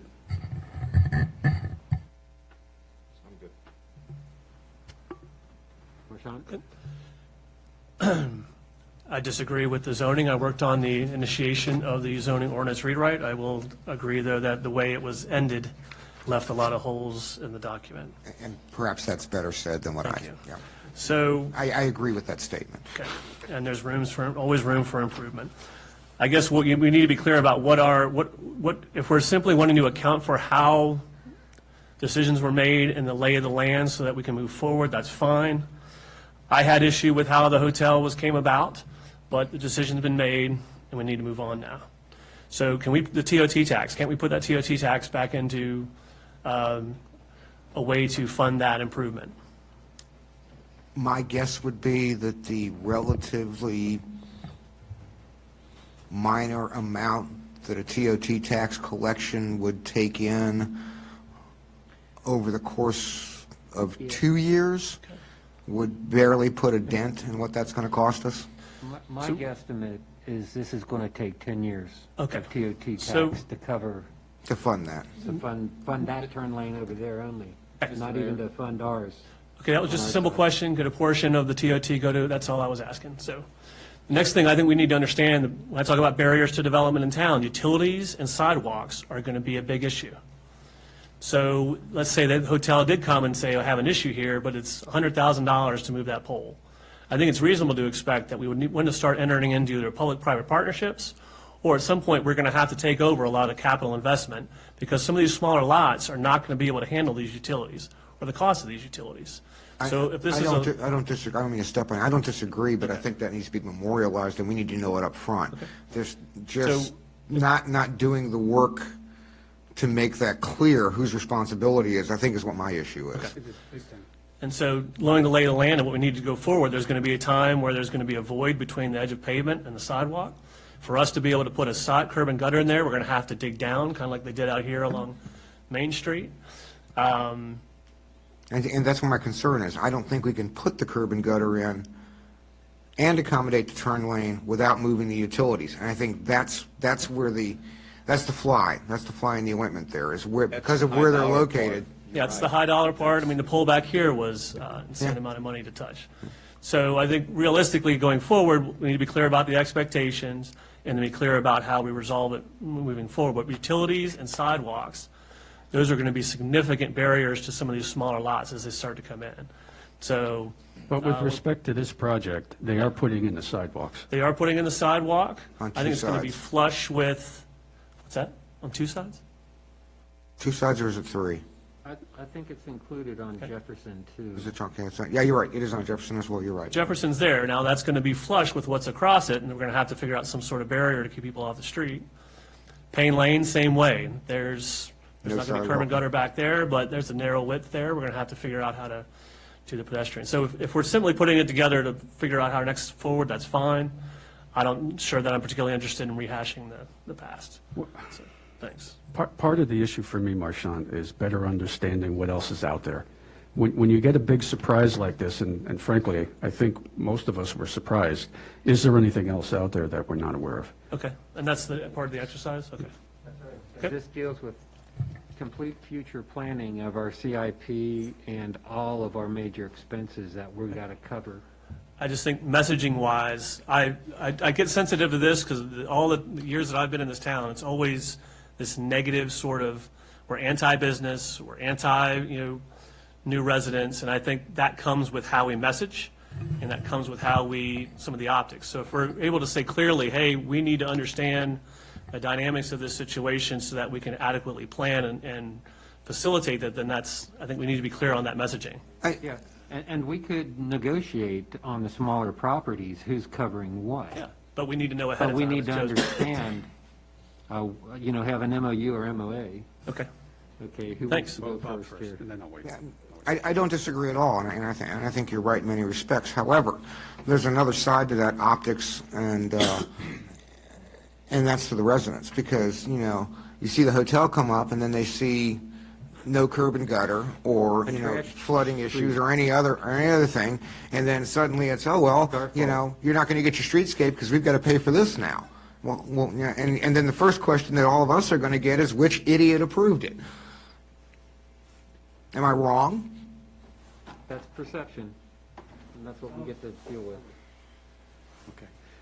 Before, Chris, getting back to your point, Marchand, about being business-friendly and what have you, one of the things that I was going to suggest also is, based on the email, now that Martin has a chance to read it, based on that email, I would like the opportunity to meet with the hotel venture. And I'm going to propose that when they come up to do their groundbreaking, that we set up a meeting for those who are available to sit down and have a chat with them and get to know them a little bit better. And I think that should be posted as an official meeting in case there are more than 2 members available. So I just wanted to throw that out there. Yeah, and I agree, because we can get their plan and understand what their schedule is and actually be able to promote this to the town. Okay. Chris, you want to jump in on something? No, sorry. So, yes, moving forward, a lot of the items we're discussing have to do with cost and prices. Would it be advantageous for me to try and investigate what some potential engineering costs and moving the utilities are, so at least we have a starting point as to what we dollar amount wise are talking about? Because I have certain quotes that have been presented to me for what the hotel is planning on bringing in based on their numbers and financing and everything else. And my calculations aren't the same as what you came up with, but it also depends on the cost of relocating those utilities and the curb and gutters and stuff. So I think if we can start researching some engineering costs and maybe moving some utilities and actually getting a price tag on some of this stuff, it'd be advantageous for these discussions. And if You could start reaching out for partnerships with VDOT and, state and county. And that has, I spoke to you guys in the orientation and things like that in regards to, once we finish the Jefferson Street project, I had every intention to try and work with Prince William County Transportation as well as the state for potential funding for this intersection to include both turn lanes, which would include relocating those utilities. So that is something that I'd be interested in investigating as well. So if you guys are okay with me starting that process now, I mean, we do have a pretty good idea that the Jefferson Street pedestrian project should be done here in the next 2 weeks. Wow. Maybe. Marshawn? But, yeah. Let's do my follow-up comment. It's, at the risk of sounding like I'm advocating, I'm not, but I think we need to be clear to the rational nexus. I would agree with the statement earlier that we had to tie the improvement proportional to the impact of the project. The value of that turn lane is not insignificant, so if we could, as part of your exercise, look at the value of that right-of-way that was given to us at free of cost. I think that's important to weigh against the cost there, because that, to me, that looks like a cost sharing. We're meeting halfway. So, and I think sometimes we had to be careful, don't look a gift horse in the mouth, to use that old phrase, and also, too, make sure we're reasonable in terms of what the expectations we're placing on folks in town. So hopefully all this information will better tell the story of how we came to this kind of evolution. I will admit I was surprised at the outcome, but I'm glad we're going to move forward. Thanks. Mr. Mayor. Yes, Chris? I tend to disagree with wanting a public forum with the owners of the hotel or their representatives. It is my opinion that I think we should, in going forward in speaking with the hotel, is to nominate 2 persons from the council, whether it be a mayor and a council member or 2 council members to speak with them, because we already have the facts. As the attorney agreed to, nothing else was discussed as far as removing utilities, turn lane. We already have the facts. Basically what we're doing now is reaching out to them. Just as Marshawn said, we want to make sure that we don't come across as anti-business. And I think if you have an open meeting with council members and then make it public for a project that has already been approved, that is already moving forward, that they're getting their permits for, I would hate for residents to start showing up and even given the opportunity to share that they were not in agreement with it. I think we would achieve more by reaching out to persons from the council to reach out to them along with the town manager just to talk through the different steps, because maybe you could reach an agreement with them for them to meet us halfway or assist us in cutting something off what they were planning. Maybe they're saving money in some areas and they're willing to meet us halfway, because it is going to cost us. Right now, it is going to cost us. Right. I would like to keep this as an open government, though. I don't think any information that's revealed at this meeting would be something that would be requiring a closed session. Maybe we don't need any citizen comments, but definitely if we have some type of meeting that we want to discuss this kind of stuff, we could have it as an open session that's streaming, so that at least the citizens can be aware of the planning that's going on here and the scheduling that needs to happen and the impacts that they'll have because of road closures or anything else as construction happens. Mr. Mayor, if I could just couple, I like Chris's idea. Just my recommendation would be we give them a directive to move forward. We know it's going to have to be done at some point in time. Right. And whether we pay for it, or we do a cost sharing, whether we get money from the county, state, VDOT, whoever, that'd be great.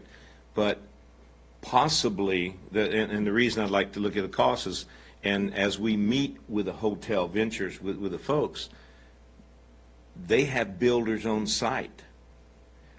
They could probably do it for it. And I mean, if we knew what the cost was at the time, it could all be like one project. I don't know that they would be willing to do that because it's a whole separate project. It's tough for us coming up with the funding. Yes, sir. That's the key is, but I think we need to know what that's going to cost us, whether we had help or not, what it's going to cost. The utility relocation is the most expensive part of any of those projects.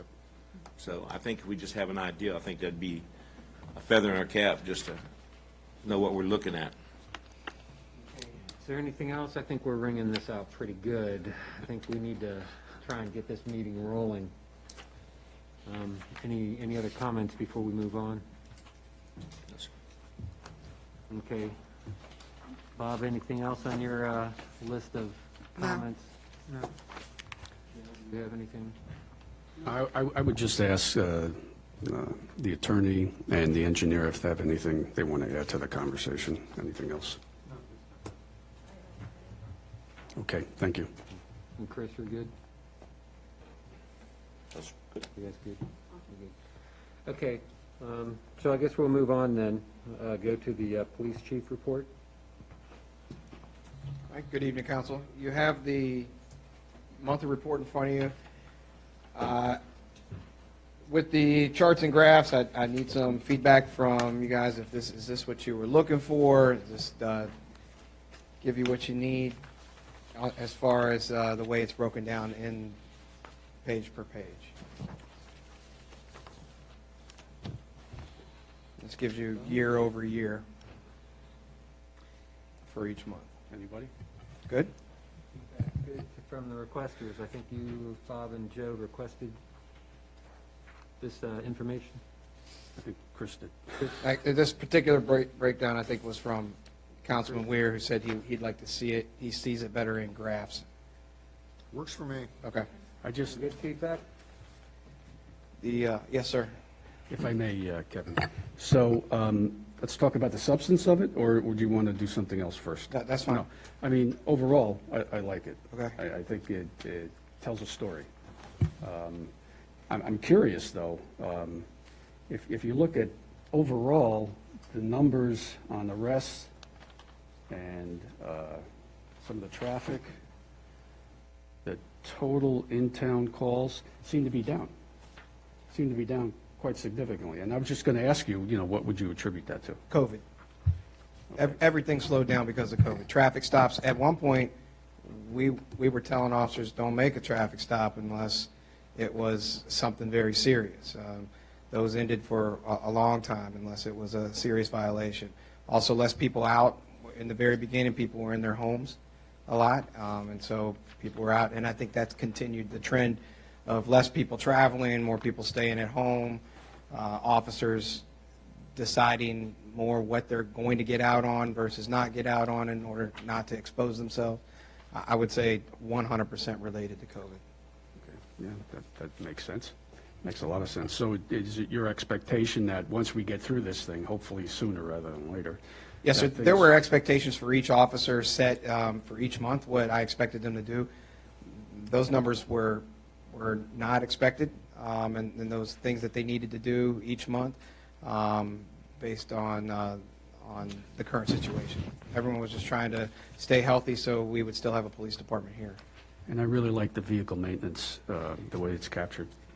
And one thing I did want to add on that is, just today, did I receive the numbers for the fuel for September. So I didn't make this very clear in here. What you're seeing is for the fuel cost for August, okay? Maintenance, you're seeing everything up to the 15th of the month. So the way that it was, that I've always done it is, I have to turn in a monthly report on the 20th. It has to be due by the 20th, is what I was told since I got here, okay? So I have the officers record their month from the 15th of one month to the 15th of the other, because we have the meeting the first Monday of the month. I can't actually go all the way through the end of 1 month. So in fuel costs, you're seeing the month of August, not the month of September. So to go to what Councilman Morris's statement was earlier, you'll still see the fuel costs for September are $1,300. So you're only going to see $100 decrease, but you'll realize the bigger costs, they'll start going down after that. Okay.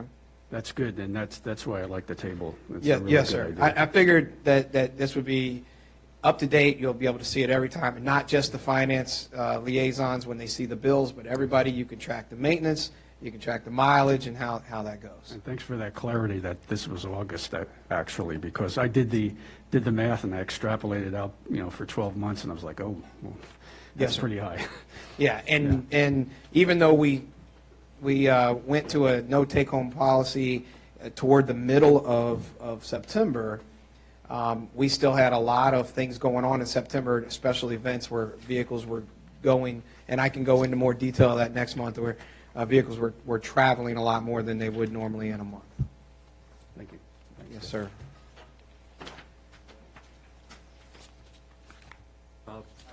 Related question, and a short-term one. The paving operation is going to be finished soon? And I noticed that you made mention in your report of the flagging operations Yes, and the sir. pilot cars. Yes, sir. Could you really clamp down on them, because they have gotten abusive? I've got a number of complaints about them being abusive to people. Yes, sir. It is, and I noted that you found them essentially not guiding cars through. And I actually experienced that leaving here one night, where it took half an hour to get from here to my house Last because Monday. they had nobody piloting on either end. Yes, sir. And not only that, we actually ended up sitting down one of their flaggers one night when they were here at the intersection, because they were doing such a horrible job, and there was almost 4 or 5 accidents in a row that our officer, the one that was on duty, sat their guy down and went out and directed traffic on his own. Luckily, he didn't get a call for service in between that time. They really need some Well, they were also screaming at people who were training. people we know that were simply crossing Jefferson or Washington Street at Fayette. Flaggers or the officers? The flaggers. Yes, sir. When there was nobody, just going straight across, not Yes, sir. turning left, not turning right, Right. and the flagger losing their mind. Yes, sir. Chief, those flaggers have to have a certification card. Yes, sir. If they don't, just as the ones down here where I shut the operation down that one day. Yes, sir. They have to have certification cards. You can ask him for that. But here's the key to this. Joey Meinhardt, and y'all should have his name. If you don't, I'll give you his cell number. He is the VDOT project officer. He is the head VDOT guy, and any issues whatsoever should go to Joey. I'll give you his number once we get through here. Yes, sir. I don't mind, if I'm out driving around and I see flaggers that doesn't look like they know what they're doing, I'll stop in my capacity as a residency administrator for VDOT and ask them. If they don't have their flagging operations, I'll shut down the operation. And you can do the same thing, because that flagging is that important. These guys take a 10-minute certification course, 10 minutes.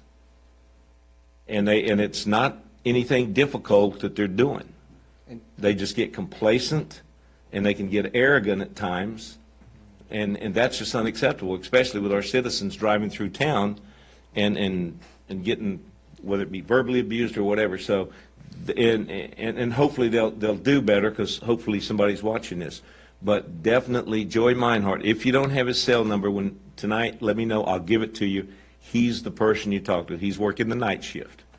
So since you have your right other there. hat on right now, I understand when we sat the flagger down, I can check their stuff there. The one that Councilman Weir's talking about, where the guy escorting was actually, it was his issue. How do they also have to take a course on just the escorting? Pilot Or cars, I can't be 100% on that. I'm so, not so sure. with that point, I would just need to go to Joe. That's still Joey Meinhardt. Okay. And he's out at night. I know, because I've called him a couple times and he was sleeping. And then I realized he's got the night shift here. Okay. But yeah, and if do y'all have his number? He only does his, please make sure the chief, Joey's a superb young man and will take care of any issues, but he doesn't know what he doesn't know. Yes, So if there's issues, by all means, let him. He drives the train on this, so. All right. Now, I was just going to ask this customer service part of the training, but I just want to know if he shuts down in other states. Directing traffic takes a ton of patience. A little bit of their defense. You can have 14 police cars, 6 barrels, 3 signs saying the road's closed, and you'll still have 100 people ask you, is the road closed? And what's going on, so. And a flagger can hold hold a line for up to 15 minutes. Okay.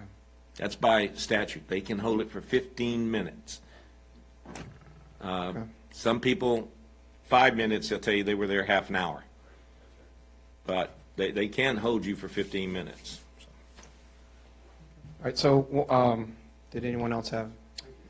Thank you. One other question I want to ask you on this is, I was going to break this down in order to save paper, is just do it by quarter. This is quarter ones, and meaning quarter twos, you would just show what happens in September, and then the numbers for 2019 in October and 2019 in November.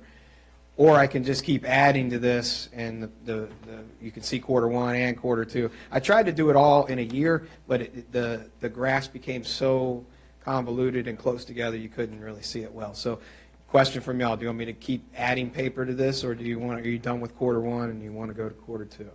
I think we should continue for the next 3 months, is my suggestion, so we Quarter- can see. Quarterly? Yeah, I agree. I'd like to see. But once we get settled in November, we'll be able to adjust it then. So you want to see this paper plus Yes. the addition of quarter two in the next one? Okay. Formatting on that to make it more condensed and. Yeah, it was just some of these were, that's why you see so many graphs, is to try to put them all in once.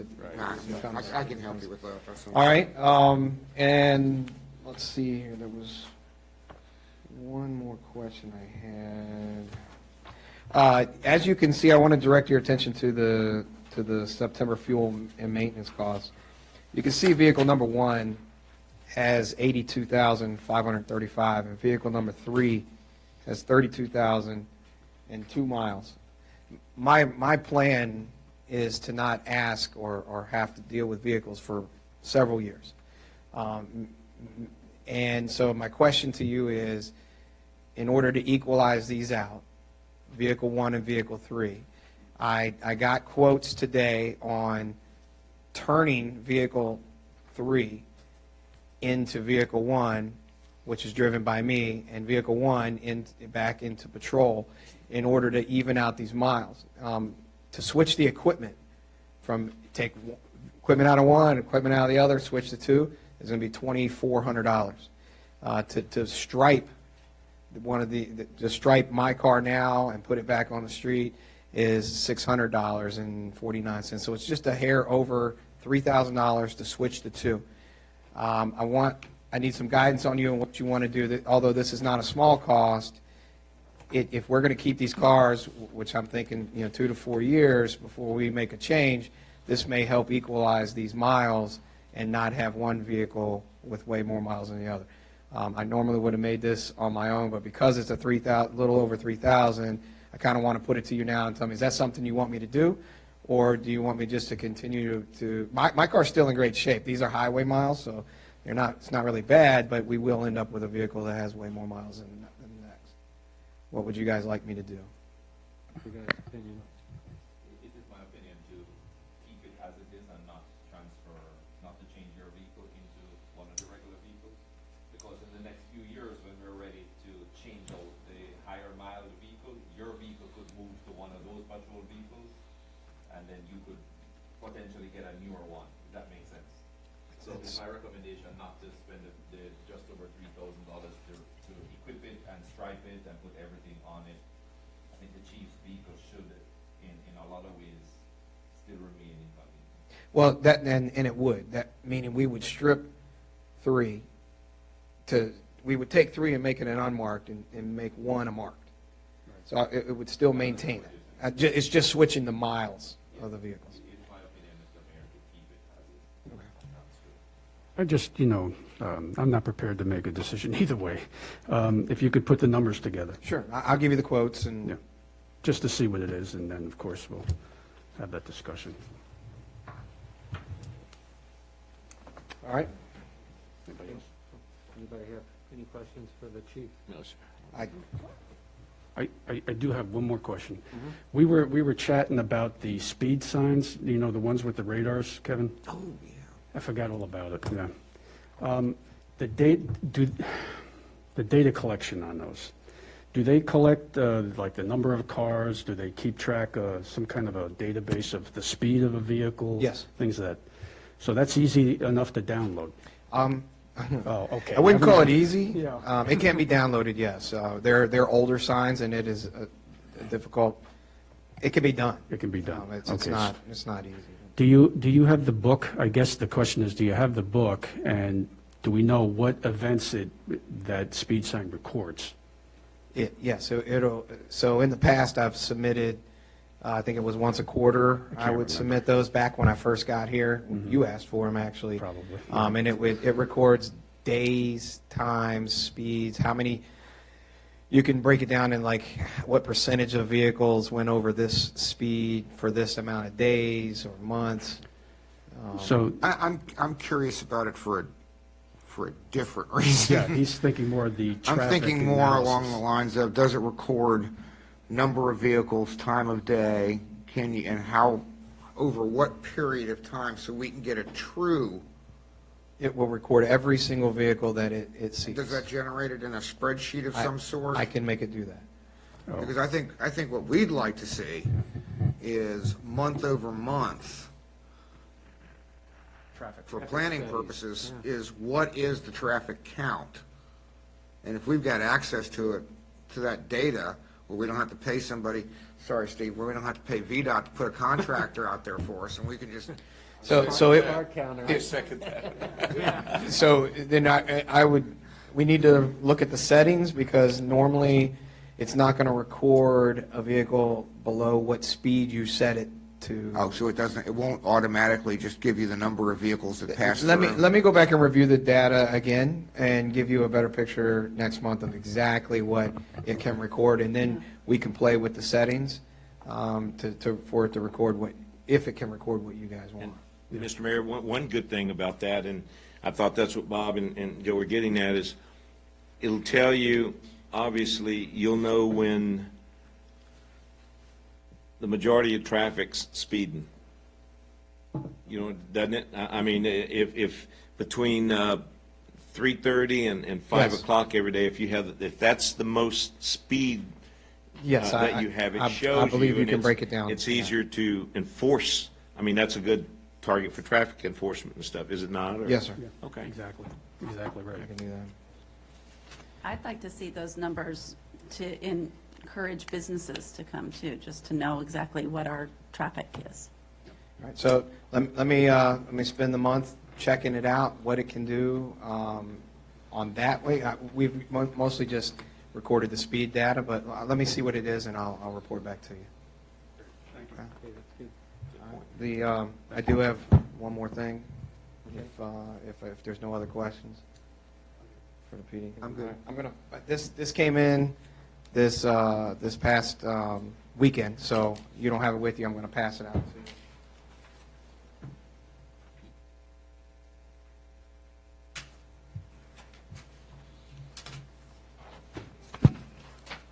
Sir.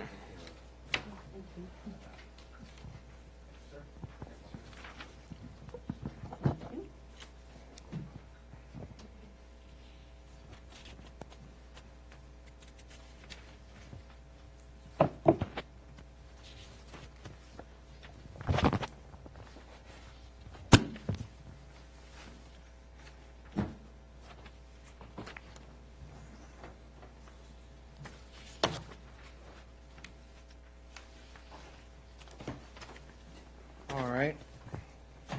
So first page, you see that Officer O'Neill has tendered his resignation effective October the 16th. So that triggers some things for us, and I need some guidance from the council. I need some long-range plans to help me make a decision on what we need to do. What you see after the letter of resignation is the letter that I would be issuing Kim in the morning to put on the website to re-advertise the position. Third page is what was adopted or voted on by the previous council, which is Prince William County's previous pay scale, because they've gone up now from this, which is what we used in order to be competitive for the area. And then the last page is just the schedule for October to show you how we will still maintain the 24-hour coverage throughout the month of October. So honestly, this is how I'm ready to move forward. What we would do is put this out for 2 weeks. Then I would spend a week gathering all the applicants, a week doing some background information with interviews, and then make an offer. Normally this process takes about 6 weeks before we bring another officer on board. I have heard little rumors about whether we may or may not have a reduction in force coming up in the budget next year. So I'm just looking for a little guidance from council. I would normally just move forward with this, but what I don't want to do is move forward with an officer and get him to resign his position, hire him here, and then have to tell him he no longer has a job, 8 months from now, if that's what we're going to do. So I understand that this is months away, but normally I would fill this slot right away in order to maintain continuity of the schedule and the 24-hour coverage. So I'm looking for a little guidance from council where you would like me to go. Well, what I'd like to do is, since this is our first knowledge of this, and we're already almost 2.5 hours into our meeting, if we could address this at our work session, in which we can actually address the pros and cons and actually vet out what the best solution would be. Okay. So if we could hold this off for the work session. So if then you could put that on the agenda, Chris, if that's appropriate. Will that impact scheduling? Or? It'll impact not only will it impact the October schedule, it will now impact the November schedule into the December schedule. So go ahead. Just how many No, years? I'm sorry, go ahead, Bob. Go ahead. Simple question. How many years of service did Corey have? 9, I believe. Close enough. And I think that, are you done, Bob? I'm sorry. Yeah, I'm trying to figure out where on I think the what scale Bob this was goes. asking is kind of the direction I'm going to.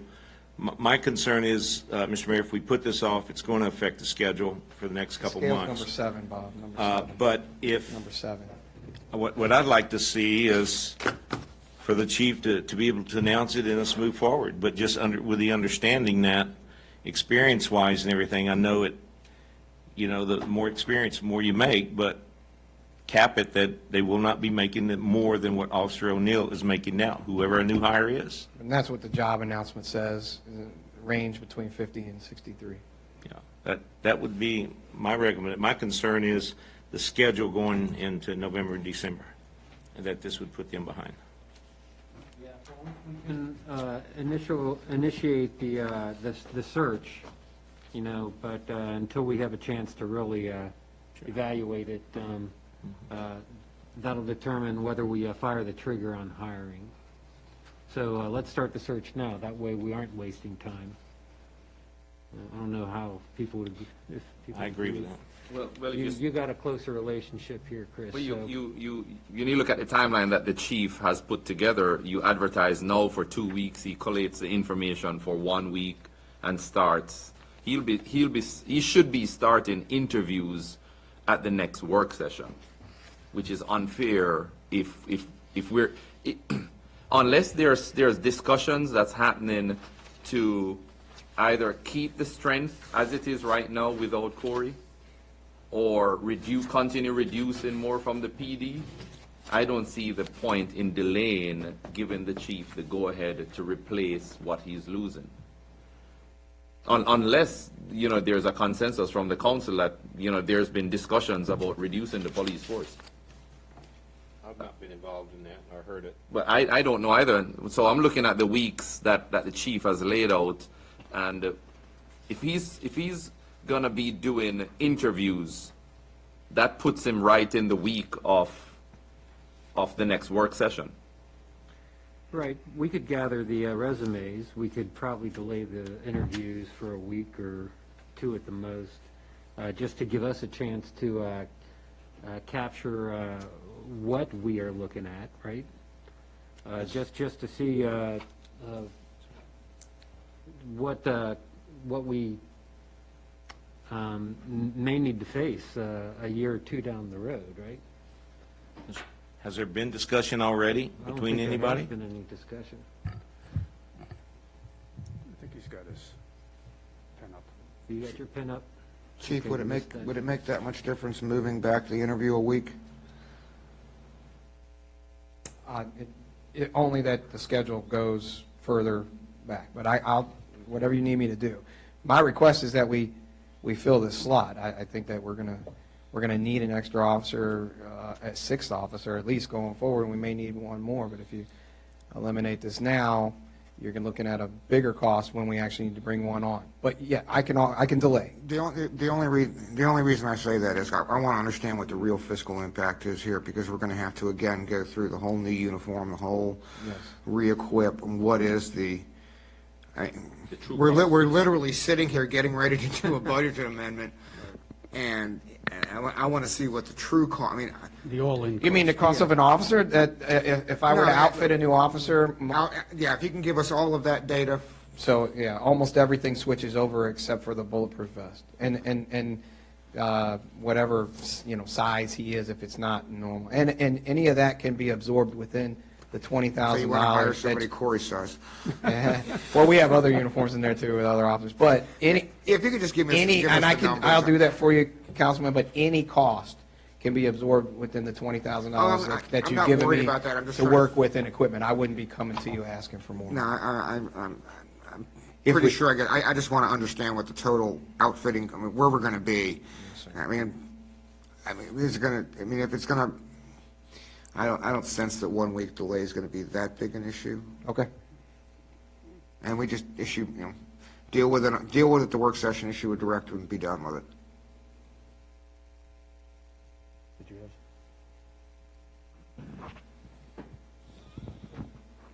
I agree. There is one thing that you would need to look at too, is the benefits. Yeah. I feel Officer O'Neill may have some time that we will have to pay out. The town does pay up to 260 vacation time. So we just have to also add that number into what it truly will cost, because that will impact your availability of money-wise as well when it comes to wages, because it does come out from the wages. Yeah, so we do understand that, but the vacancy we have while he's gone will be more than what we pay him out. You're going to be saving money. Before we fill, it's going to be a month and a half before we fill the position. You're looking at 3 paychecks, and this particular officer does take a lot of vacation. I'm not sure that he would have a lot built up. I think we would still come out above. From my perspective, I think it's good to see all the numbers. Understood. So if we could get that information, that would be very helpful. Okay. And by the way, I don't think anybody's talked about a RIF, as far as I know. Okay. Nobody's talked about a RIF. Fantastic. I mean, when you really look at it with the development of the hotel, and if we do get the fairgrounds moving forward. We're going to be getting extra money then. Well, not only that, but we will need the extra support. That's true. And in the long run, if we had to look at reducing, not a RIF per se, I mean, he's a part-time, in my opinion, that we would address before any full-time employees. Does that make sense? I mean, Sure. if we had to do some cutting for budget, then we could target more of the part-timers than even considering not getting a full-time hire, a replacement. So, okay. Okay, thank you, Counsel. Chief. Yes, sir. Mr. Mayor, with the part-time officers that you have right now, would you be able to fill in, would you need any directive from council? Just understand that normally what I do when this has happened in the past is I bring Officer Anderson, because he's so flexible, off of part-time status and just fill him into that slot. He's always agreed to handle it for a month or two until we get it full. Yes. So my question is, because that number is reduced in the budget, would you need any directive from us? So what would happen is that we don't put him into a full-time status because that triggers health insurance and benefits. What we do is we keep him at 32 hours. That saves us money. But it does save money in the long run, but my overtime budget, which is what happened last year because I had an opening last year, my overtime budget will go over, so what I would need is a reallocation out of, if you don't want me to go over, is one of your quarterly amendments would be reallocation out of salaries back and take it out of there that's going to be extra and put it into part-time. Probably handle that in the third quarter. And Also, Officer O'Neill is our highest paid officer, and if we were to hire an officer at a lower rate, those monies would be realized, savings would be realized as well, and being able to put into the part-time budget. Could you just, when you get a chance, tell me where on this grid he fits? Number 7. Line 7? Number 7 in the very first column. Okay. You see where it says years of service? Because of this pay scale only gives you 60% of other jurisdictions? of other jurisdictions, and then this was put in a year and a half ago. So just because he has the experience now, there hasn't been a raise since then. Do you understand what I'm saying? I thought this was based on years in service. Yes, Which but would put him, this was put into place, in 2018? Yeah, so this is 2 years old. Yeah. You're looking at, I mean, and, well, I can tell you. So he's 2 years behind. Yeah, it's 2 years old. Right now, looks like, yeah. I'm confused, but that doesn't. Corey O'Neill, That's irrelevant. It's right at line 7. Line 7. Okay. Not right at, it is line 7. Okay. Under police officer. Would have thought it would have been more than that, but okay. All right, I'll My give him a math is raise, I'll probably give him a wrong. raise immediately. Thank you for the information, Chief. All right, That's good. thank you. Oh, you forgot one thing, the pink cars. Yes, sir. Yeah. As we do every October, patrolling in pink. You see all the rims of the vehicles, the handcuffs are pink, the badges are pink. As you guys know, it means a lot to those of us in the police department, myself included. My mother died of breast cancer, so this is something that we do every year. We're missing being able to do the breast cancer walk this year. Because of COVID, we decided not to do it, also, because of the patients that come and walk and the survivors, and that their health needs to not be questioned. So we just put that off. But this past weekend, we had lots of people stop us and take photos with the vehicles. People love it. I mean, the Facebook post itself has over 6,000 hits on it. So. Are the pink handcuffs more comfortable than the stainless steel No, sir, ones? they are exactly the same. Who paid to have those hubcaps painted pink? I sprayed them myself. You did, out of your own pocket. The hubcaps came free with the vehicles, and I sprayed them myself with That's spray paint. That I class act, everything that you're doing there. He didn't tell you has to paint them every year. Huh? Strip off. Yeah. They don't. Actually, those haven't been painted for 3 years. My kids ran into one of the officers this weekend, Right. and they were really excited and came home to tell me all about it. And I said, "Oh yeah, we did that." So, yeah, very nice. All right. okay, thank you, Chief. Yes, sir. Town treasury report? Good evening, council. Just a few updates. I've actually completed the completion of setting up the real estate invoices. We are getting ready to get those out. Once again, we do have real estate town taxes. They are annual. They are due on December 5th. I've continued working with the accountant and auditors in preparation for November 9th on-site meeting. A quick update, if most of you haven't heard, Virginia National Bank did merge with Fauquier Bank. This is relevant to us because we have moved our funds to Fauquier Bank. Not much is known right now as to how much change will happen, but I've been told that by the district manager, but at least for the next year, nothing should change other than a name change. The branch should stay here, so if anything does change with that, I will update you. The budget actuals that we are looking at in this package are the same ones that we reviewed during the work session. I apologize that this one I did not update, but I did take into account going forward, as Councilman Pasanello had suggested, giving you updates as well, side notes on revenue streams when they're coming in, or, for example, Washington Realty, one of the rental properties, has a 2-month abatement. That's why their percentage is looked off versus the other rental properties. After discussions with the finance liaisons, I did want to ask if council would have an issue if going forward in next month's this month's work session, I start providing more up-to-date financials. As you can see, this one actually was printed out for September 22nd, which now runs back almost 3 weeks behind. What I like to do is present for next work session, present October 19th's actuals, and then the following council meeting, give you an updated one as of October 26 actuals. What this would do, for example, in next month, is that when we look at the work session actuals, we will be actually looking at numbers before we collect our meals tax and our consumption tax.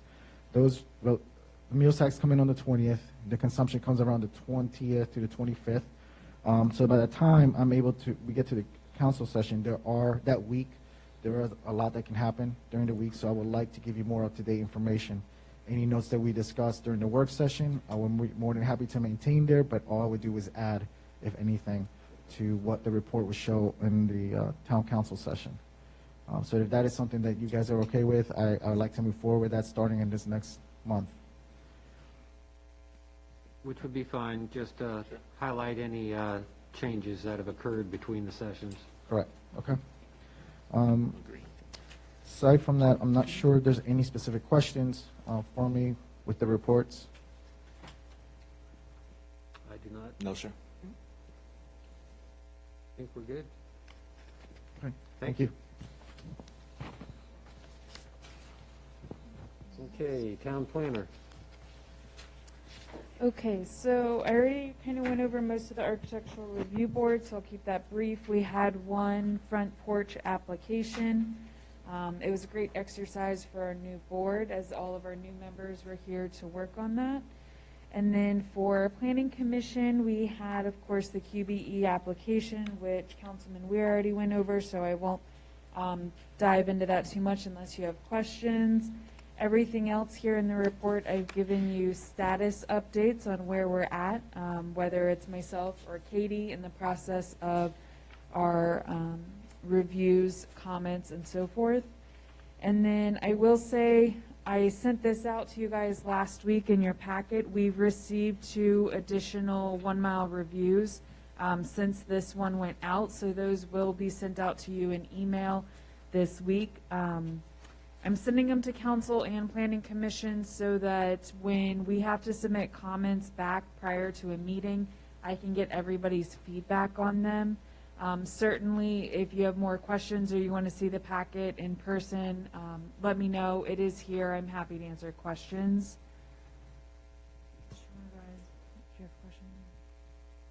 I got a couple of things, but I can wait. Okay, you want to wait for her to finish, or? Yeah. Okay. As for kind of other items that I've been working on, so I am working with the Pardo House owner. So she sent a contractor in who came to ask questions about possible plans. I've asked them to get in touch with me by the end of this week.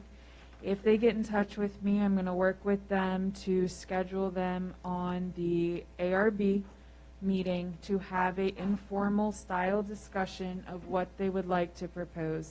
They're concerned about putting in a demolition application or any application at this time. The only reason for that is the contractor has some ideas he wants to pitch to the owner, and he wants the owner to hear him out before he signs a contract. So I told him we will work with you the best we can. The roof has been painted from its red that was originally not permitted to be there. The newsletter was created and sent out. The museum, things are going well over there with Haymarket Coffee.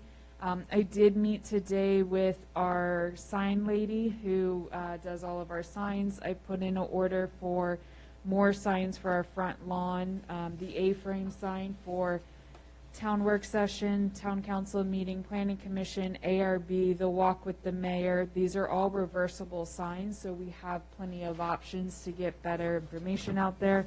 I'm going to work with her on some museum displays as well. The ornament pre-sales will start sometime this week. I was a little delayed. I didn't get that out today, but it will happen this week. Couple business updates just to include in here. Hidden Jewels purchased Pizza-Rama. I did include them in our newsletter as the new owners and bid a nice farewell to Eli. We'll certainly miss him, but we're excited about this new opportunity. Ethel switched over from Eugene's to Ethel's. Same two owners, new concept. Parandos is a new business working on their tenant layout at the old Cupcake Heaven space. And then I am compiling the rest of the zoning violations to go out this week, and all properties with overgrown grass over the past 2 weeks have been notified. And I'll be doing another drive-through this week to check on all of those. And then aside from just events, we had farmers markets started up this weekend. I don't know if any of you guys were able to attend, but we had some wonderful vendors. The produce guy was awesome.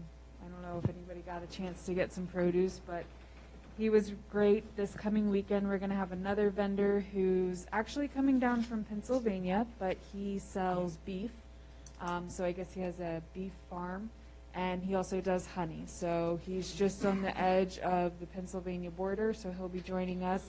And then we're really hopeful to get a pork vendor to come in as well. Great. Pleasantly surprised. I was pleasantly surprised about the farmer's market. And the vendor in the middle, the... Baker. Baker. Mariana, That's her name, Mariana? I believe, if I'm pronouncing it correct, yeah. If anybody has a chance to come next weekend and buy a Basque cheesecake, I would recommend it. Save me any? Of course not. It's gone. Yes, these, just so you guys are aware, the Gainesville market that met at, I think it's Piney Branch, there on Linton Hall, was not able to meet this year due to COVID. So those are some of the vendors from that market. They were very happy to come to us. Haymarket Coffee actually helped us. They're the ones who helped me find them. So I have to give credit to them. And Chris was poking his head out of the museum all day on Sunday, you know, making sure things were good. So I stayed here till about 10, and everybody seemed to do well. So hopefully it'll just keep growing. We're going to have it through November of this year, and then we're going to start back up in the spring. Good. Bob? what do you start? Williams Holding, are they cutting their property? They are cutting their property. They were notified, and she requested the zoning ordinance section or the code section that required her to cut the grass. I'm assuming you provided that to her? Yeah. I did. Thank you. I'm going to get on my soapbox here for a minute on the bottom, and I'm going to... if you look at the 1 mile reviews, I think everybody in here has pretty much commented on the in-home business, and nobody particularly cared.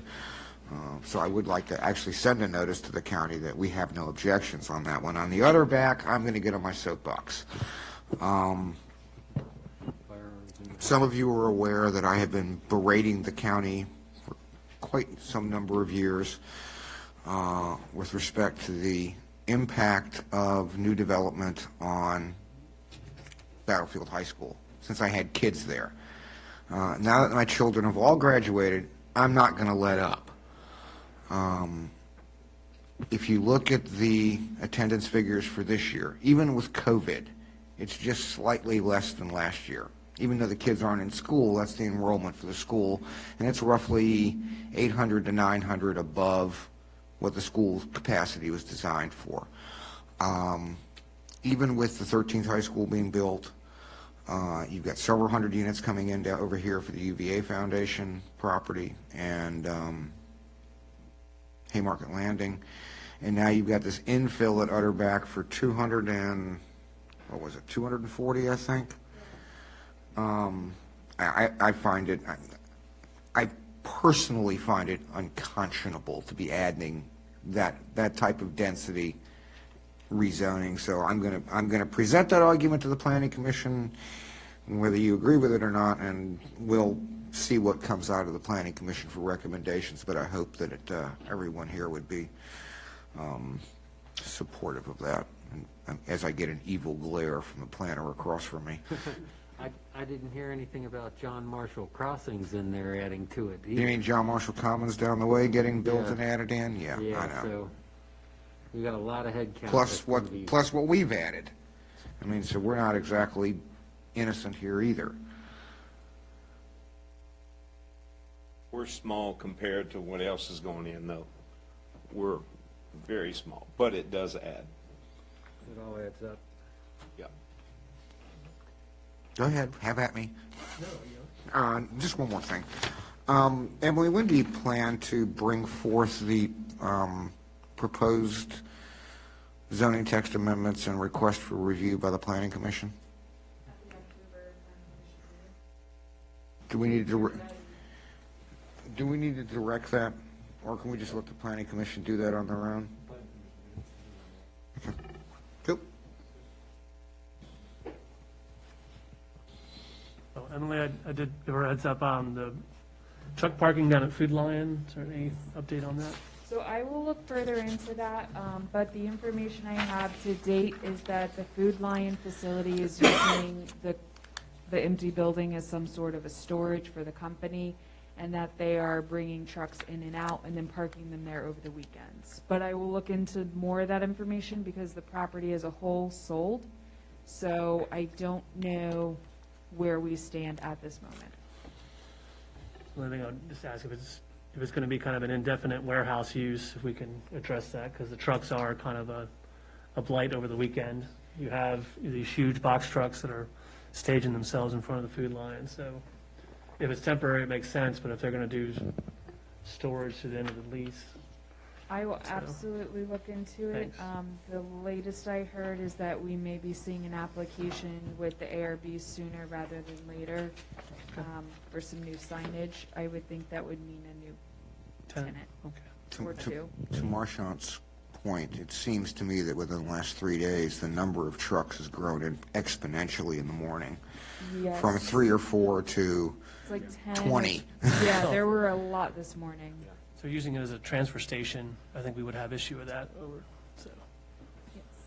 I will check my sources. Thank you. Just have one thing, Mr. Mayor, if I could. Go ahead. Emily, is now that the property's sold down there, is the property manager, is she still there as the property manager? I will have to look into that, but I do not believe so. I believe. Okay, because those speed humps that I told them to remove a long time ago are still in the VDOT right of way. They're going to be picked up and thrown away if they don't have them removed. I even got complaints from people parking there at Pickle Bob's. I mean, sorry. Swirlies. I take my grandkids. Which ones are those? Huh? Which ones are those? The Those ones are On the very end. The ones you can buy in like a as you traffic face- magazine. Yeah, and I told her last year, Yeah. remove them. I will And I follow- said if I got any complaints, I would pick them up and throw them away, because that's what'll happen, they'll get trashed. And if she's still there, if you can ask her to move, if she's not there, let me know. I will contact Bobby Shetley, my replacement RA, and have them pick them up and toss them. Okay, I will follow up on that. Thank One you. last thing, just it has happened since this went out. I did want to let you guys know McDonald's is in open discussions with us to work on their site plan again. So they did hear us out. They're going to close the front entrance. Right now, we're just working with them to get everything squared away so they can resubmit their site plan. So just wanted to kind of give you guys an update on that. Okay. The Pardo House meeting with the ARB, our ARB is very new. I would like you to make sure that you coordinate with Marchant, that he is there, Okay. because he will have to mentor this. Absolutely. Yeah, I'm still waiting to hear back if they're going to be able to make the meeting.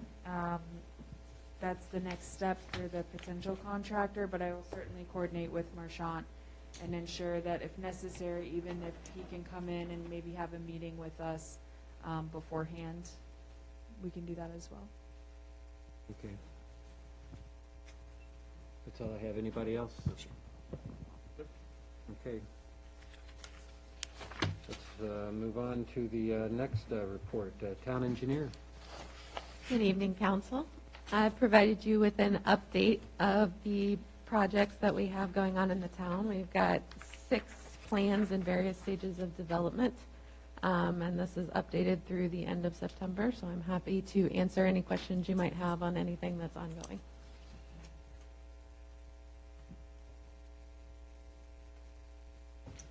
Bob? The Aroma 2 as-built, does that include the buffers in the back and the landscaping, and where do we stand with that? That's not part of the as-built, but I believe Emily has been talking with the owner. And they're going to replant and...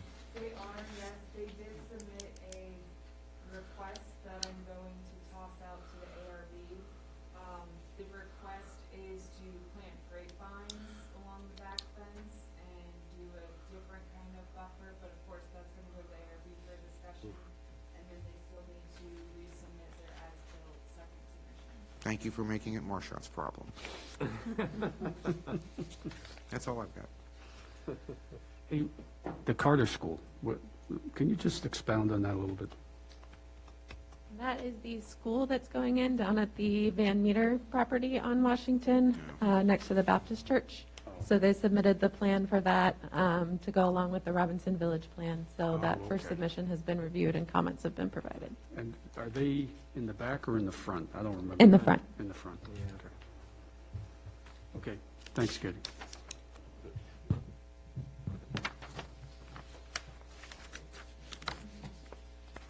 Yeah, I guess one side note on this, FEMA did readdress their flooding plan, and that's up visible for the town engineer to review. So, and I also got a nice big package about that.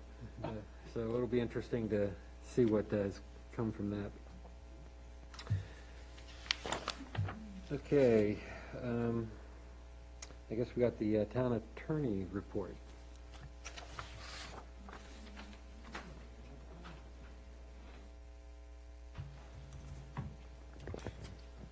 Thank you, Mayor.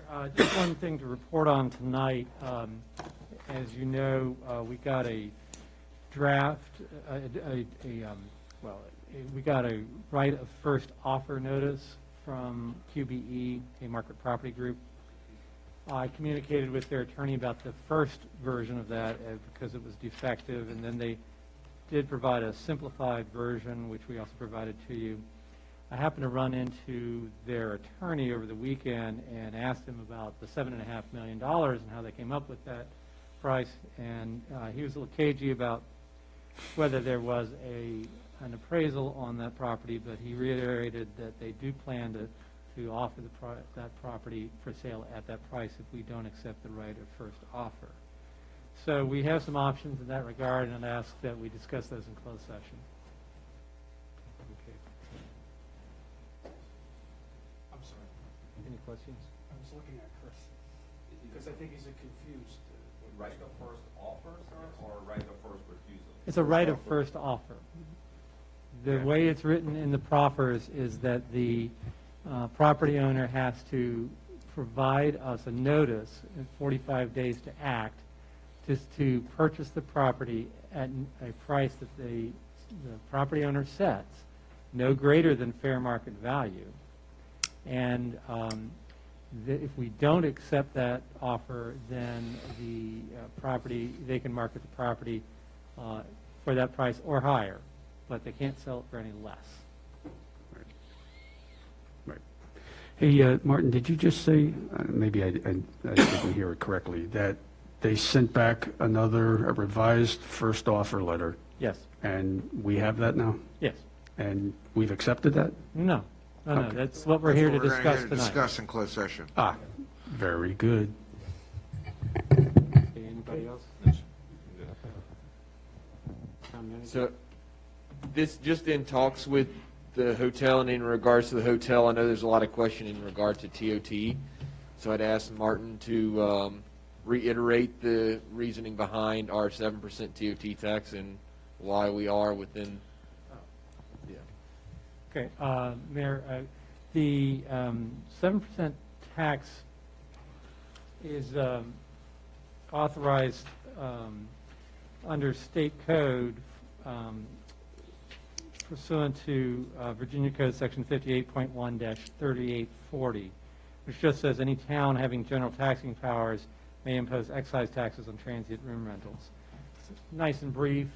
You compare that to the transient occupancy tax statute for counties, and that's a lot longer. The one for counties has a lot of language about which counties can charge how much, and it has a mandate that certain amounts of the county TOT be spent on certain activities. None of that applies to towns. In fact, statute dealing with transient occupancy taxes for counties specifically says nothing herein contained shall affect any authority heretofore granted to any town to levy such a transient occupancy tax. So there's a separate set of statutes dealing with county transient occupancy taxes and city and town transient occupancy taxes, and we're under the latter, so there's no limitation on the amount that the town can charge. Now, you have voluntarily indicated through your ordinance that the first 2% will be spent on going to the town's general fund, and then the remainder to be spent on promoting tourism pursuant to the memorandum of understanding that I handed out earlier. But that is a restriction that was entered into by this contract, and not something that was mandated by state law. What was that percentage? Because I haven't read it yet. Okay, it's right on the first page under the whereas. It references, I'm sorry, it does reference the town code, 2% to the town's general fund, and the remainder designated and spent for promoting tourism, travel, or business that generates tourism or travel. And so that's referring back to your town code, and then the MOU goes on to say exactly how that's going to be spent. All right. First 2% goes to general general fund, and the remainder goes to promoting tourism. We're not required to send funds back to the state for Northern Virginia transportation? No, that's just counties. Just county? Oh.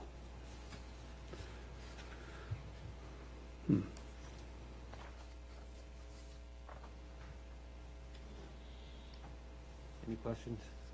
I'll have to read it. Okay, next items are council member time. I'm assuming we Want to do want the closed session first, or? I'm assuming we want to save that for Okay. after closed session, or that's exactly what I was going to ask, so. Doesn't matter to me. We can knock it out quickly if you want. Yeah, let's knock that out and then go into closed session. My recommendation. So, Rashawn? No comment. Joe? Second? Tracy, Lynn? Yes. Steve? Couple quick things. I appreciate the, Joe, you mentioned numerous times about how how the budget, how transparent it is, talking about it with all of us here. Thank you. I'm not the smartest, sharpest tool in the shed, and I'm not great at budget, but I can understand a lot better when we talk about it as a team. Thank you. I think that's major. The town, we are heading in the right direction. Chris and your staff, I saw the pictures this weekend. My chest just jumped out, almost as big as yours there, Brother Chris. But I mean, I'm so proud of this town. The other thing, I wish Officer O'Neill luck in whatever his new endeavors are. I'm sure he'll do well. And the last thing is, Chief, what sets RPD apart from so many others, and they're all great, what sets us apart is exactly what you're doing right now, you and your team, showing the pink badges, pink hubcaps and things. That sets you apart, you and your team and this town apart from a lot of the others. Thank you, sir. That's all I have. Okay, Chris? making a request to move him from behind me. I'm reading my notes. No, I'm make faces behind you, just don't look at the camera. Thank you, Mr. Mayor. My only comment is geared at Chris and Chief and their staff. Over the last 3 months, we've seen a lot of work that was generated from this new council, and you guys have proven over and over again just how ready you are to meet the task. So I personally want to tell you thank you. So good job. Thank you, Mr. Mayor. Okay, Bob? Oh, I've irritated enough people tonight. I'm not going to open my mouth anymore. I've got nothing.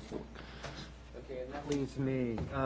I wanted to bring up that something was missed, mainly because it came in a little bit too late to be put on the schedule. But it was a request. Chris, I wish you could bring that up about the breast cancer awareness. Yes. So in previous years, Novant Health has requested a proclamation for Breast Cancer Awareness Month, and we try and light up the museum pink. Unfortunately, with just the way that the agendas and everything came out when the request came in, initially we forgot about it because we did the agenda in September, just wasn't thinking about it. However, my plan is to reach out to Novant and then try and partner with them to still light the museum up pink at nights. Unfortunately, we won't be able to do the proclamation because we don't have it available right now, but I think at least we've already addressed it several times now that, this is Breast Cancer Awareness Month, and I think if we light the museum up and at least use that, that'll help show the support that the town has. Yep, and I wanted to give a shout out to Novant for that, just because it was missed. And also, I want to restate that Mayor Walk is this Saturday, 9 o'clock. We'll meet here, and I can address any questions or point out things as we go through the walk. Okay.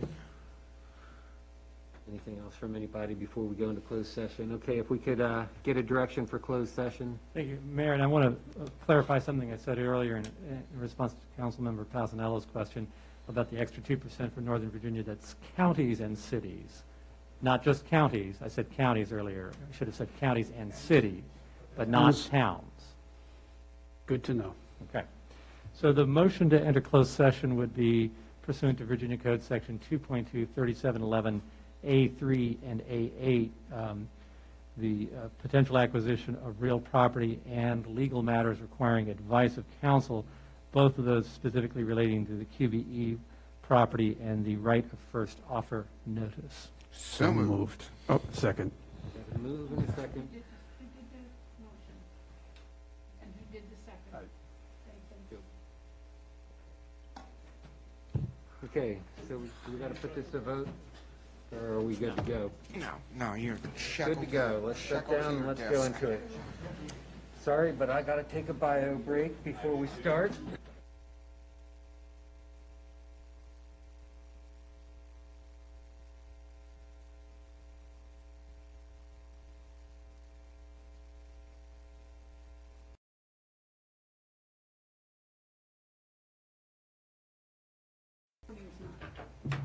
Come on, Miss Key. Okay, go ahead. So the motion would be to the fact that, to the best of each member's knowledge, only those matters lawfully exempted from the open meeting requirements of the Virginia Freedom of Information Act, and only those matters identified in the motion leading to the closed session were heard, considered, or heard or considered by the town council. So moved. Second. Motion and a second. I'm assuming we got to vote on this? Roll call. Roll call. Schneider. Aye. Pasanello. Aye. Pater. Yes. Larson. Aye. Shannon. Yes. Morris. Weir. Aye. Mr. Mayor, without objection, I would have the town attorney proceed as directed. Oh, yes. Yes. No second. Any objections? Nope. Mr. Mayor, I have one other thing. I would like for the Councilman Schneider to have his nameplate changed to have his correct and proper first name put on there, so there's no confusion.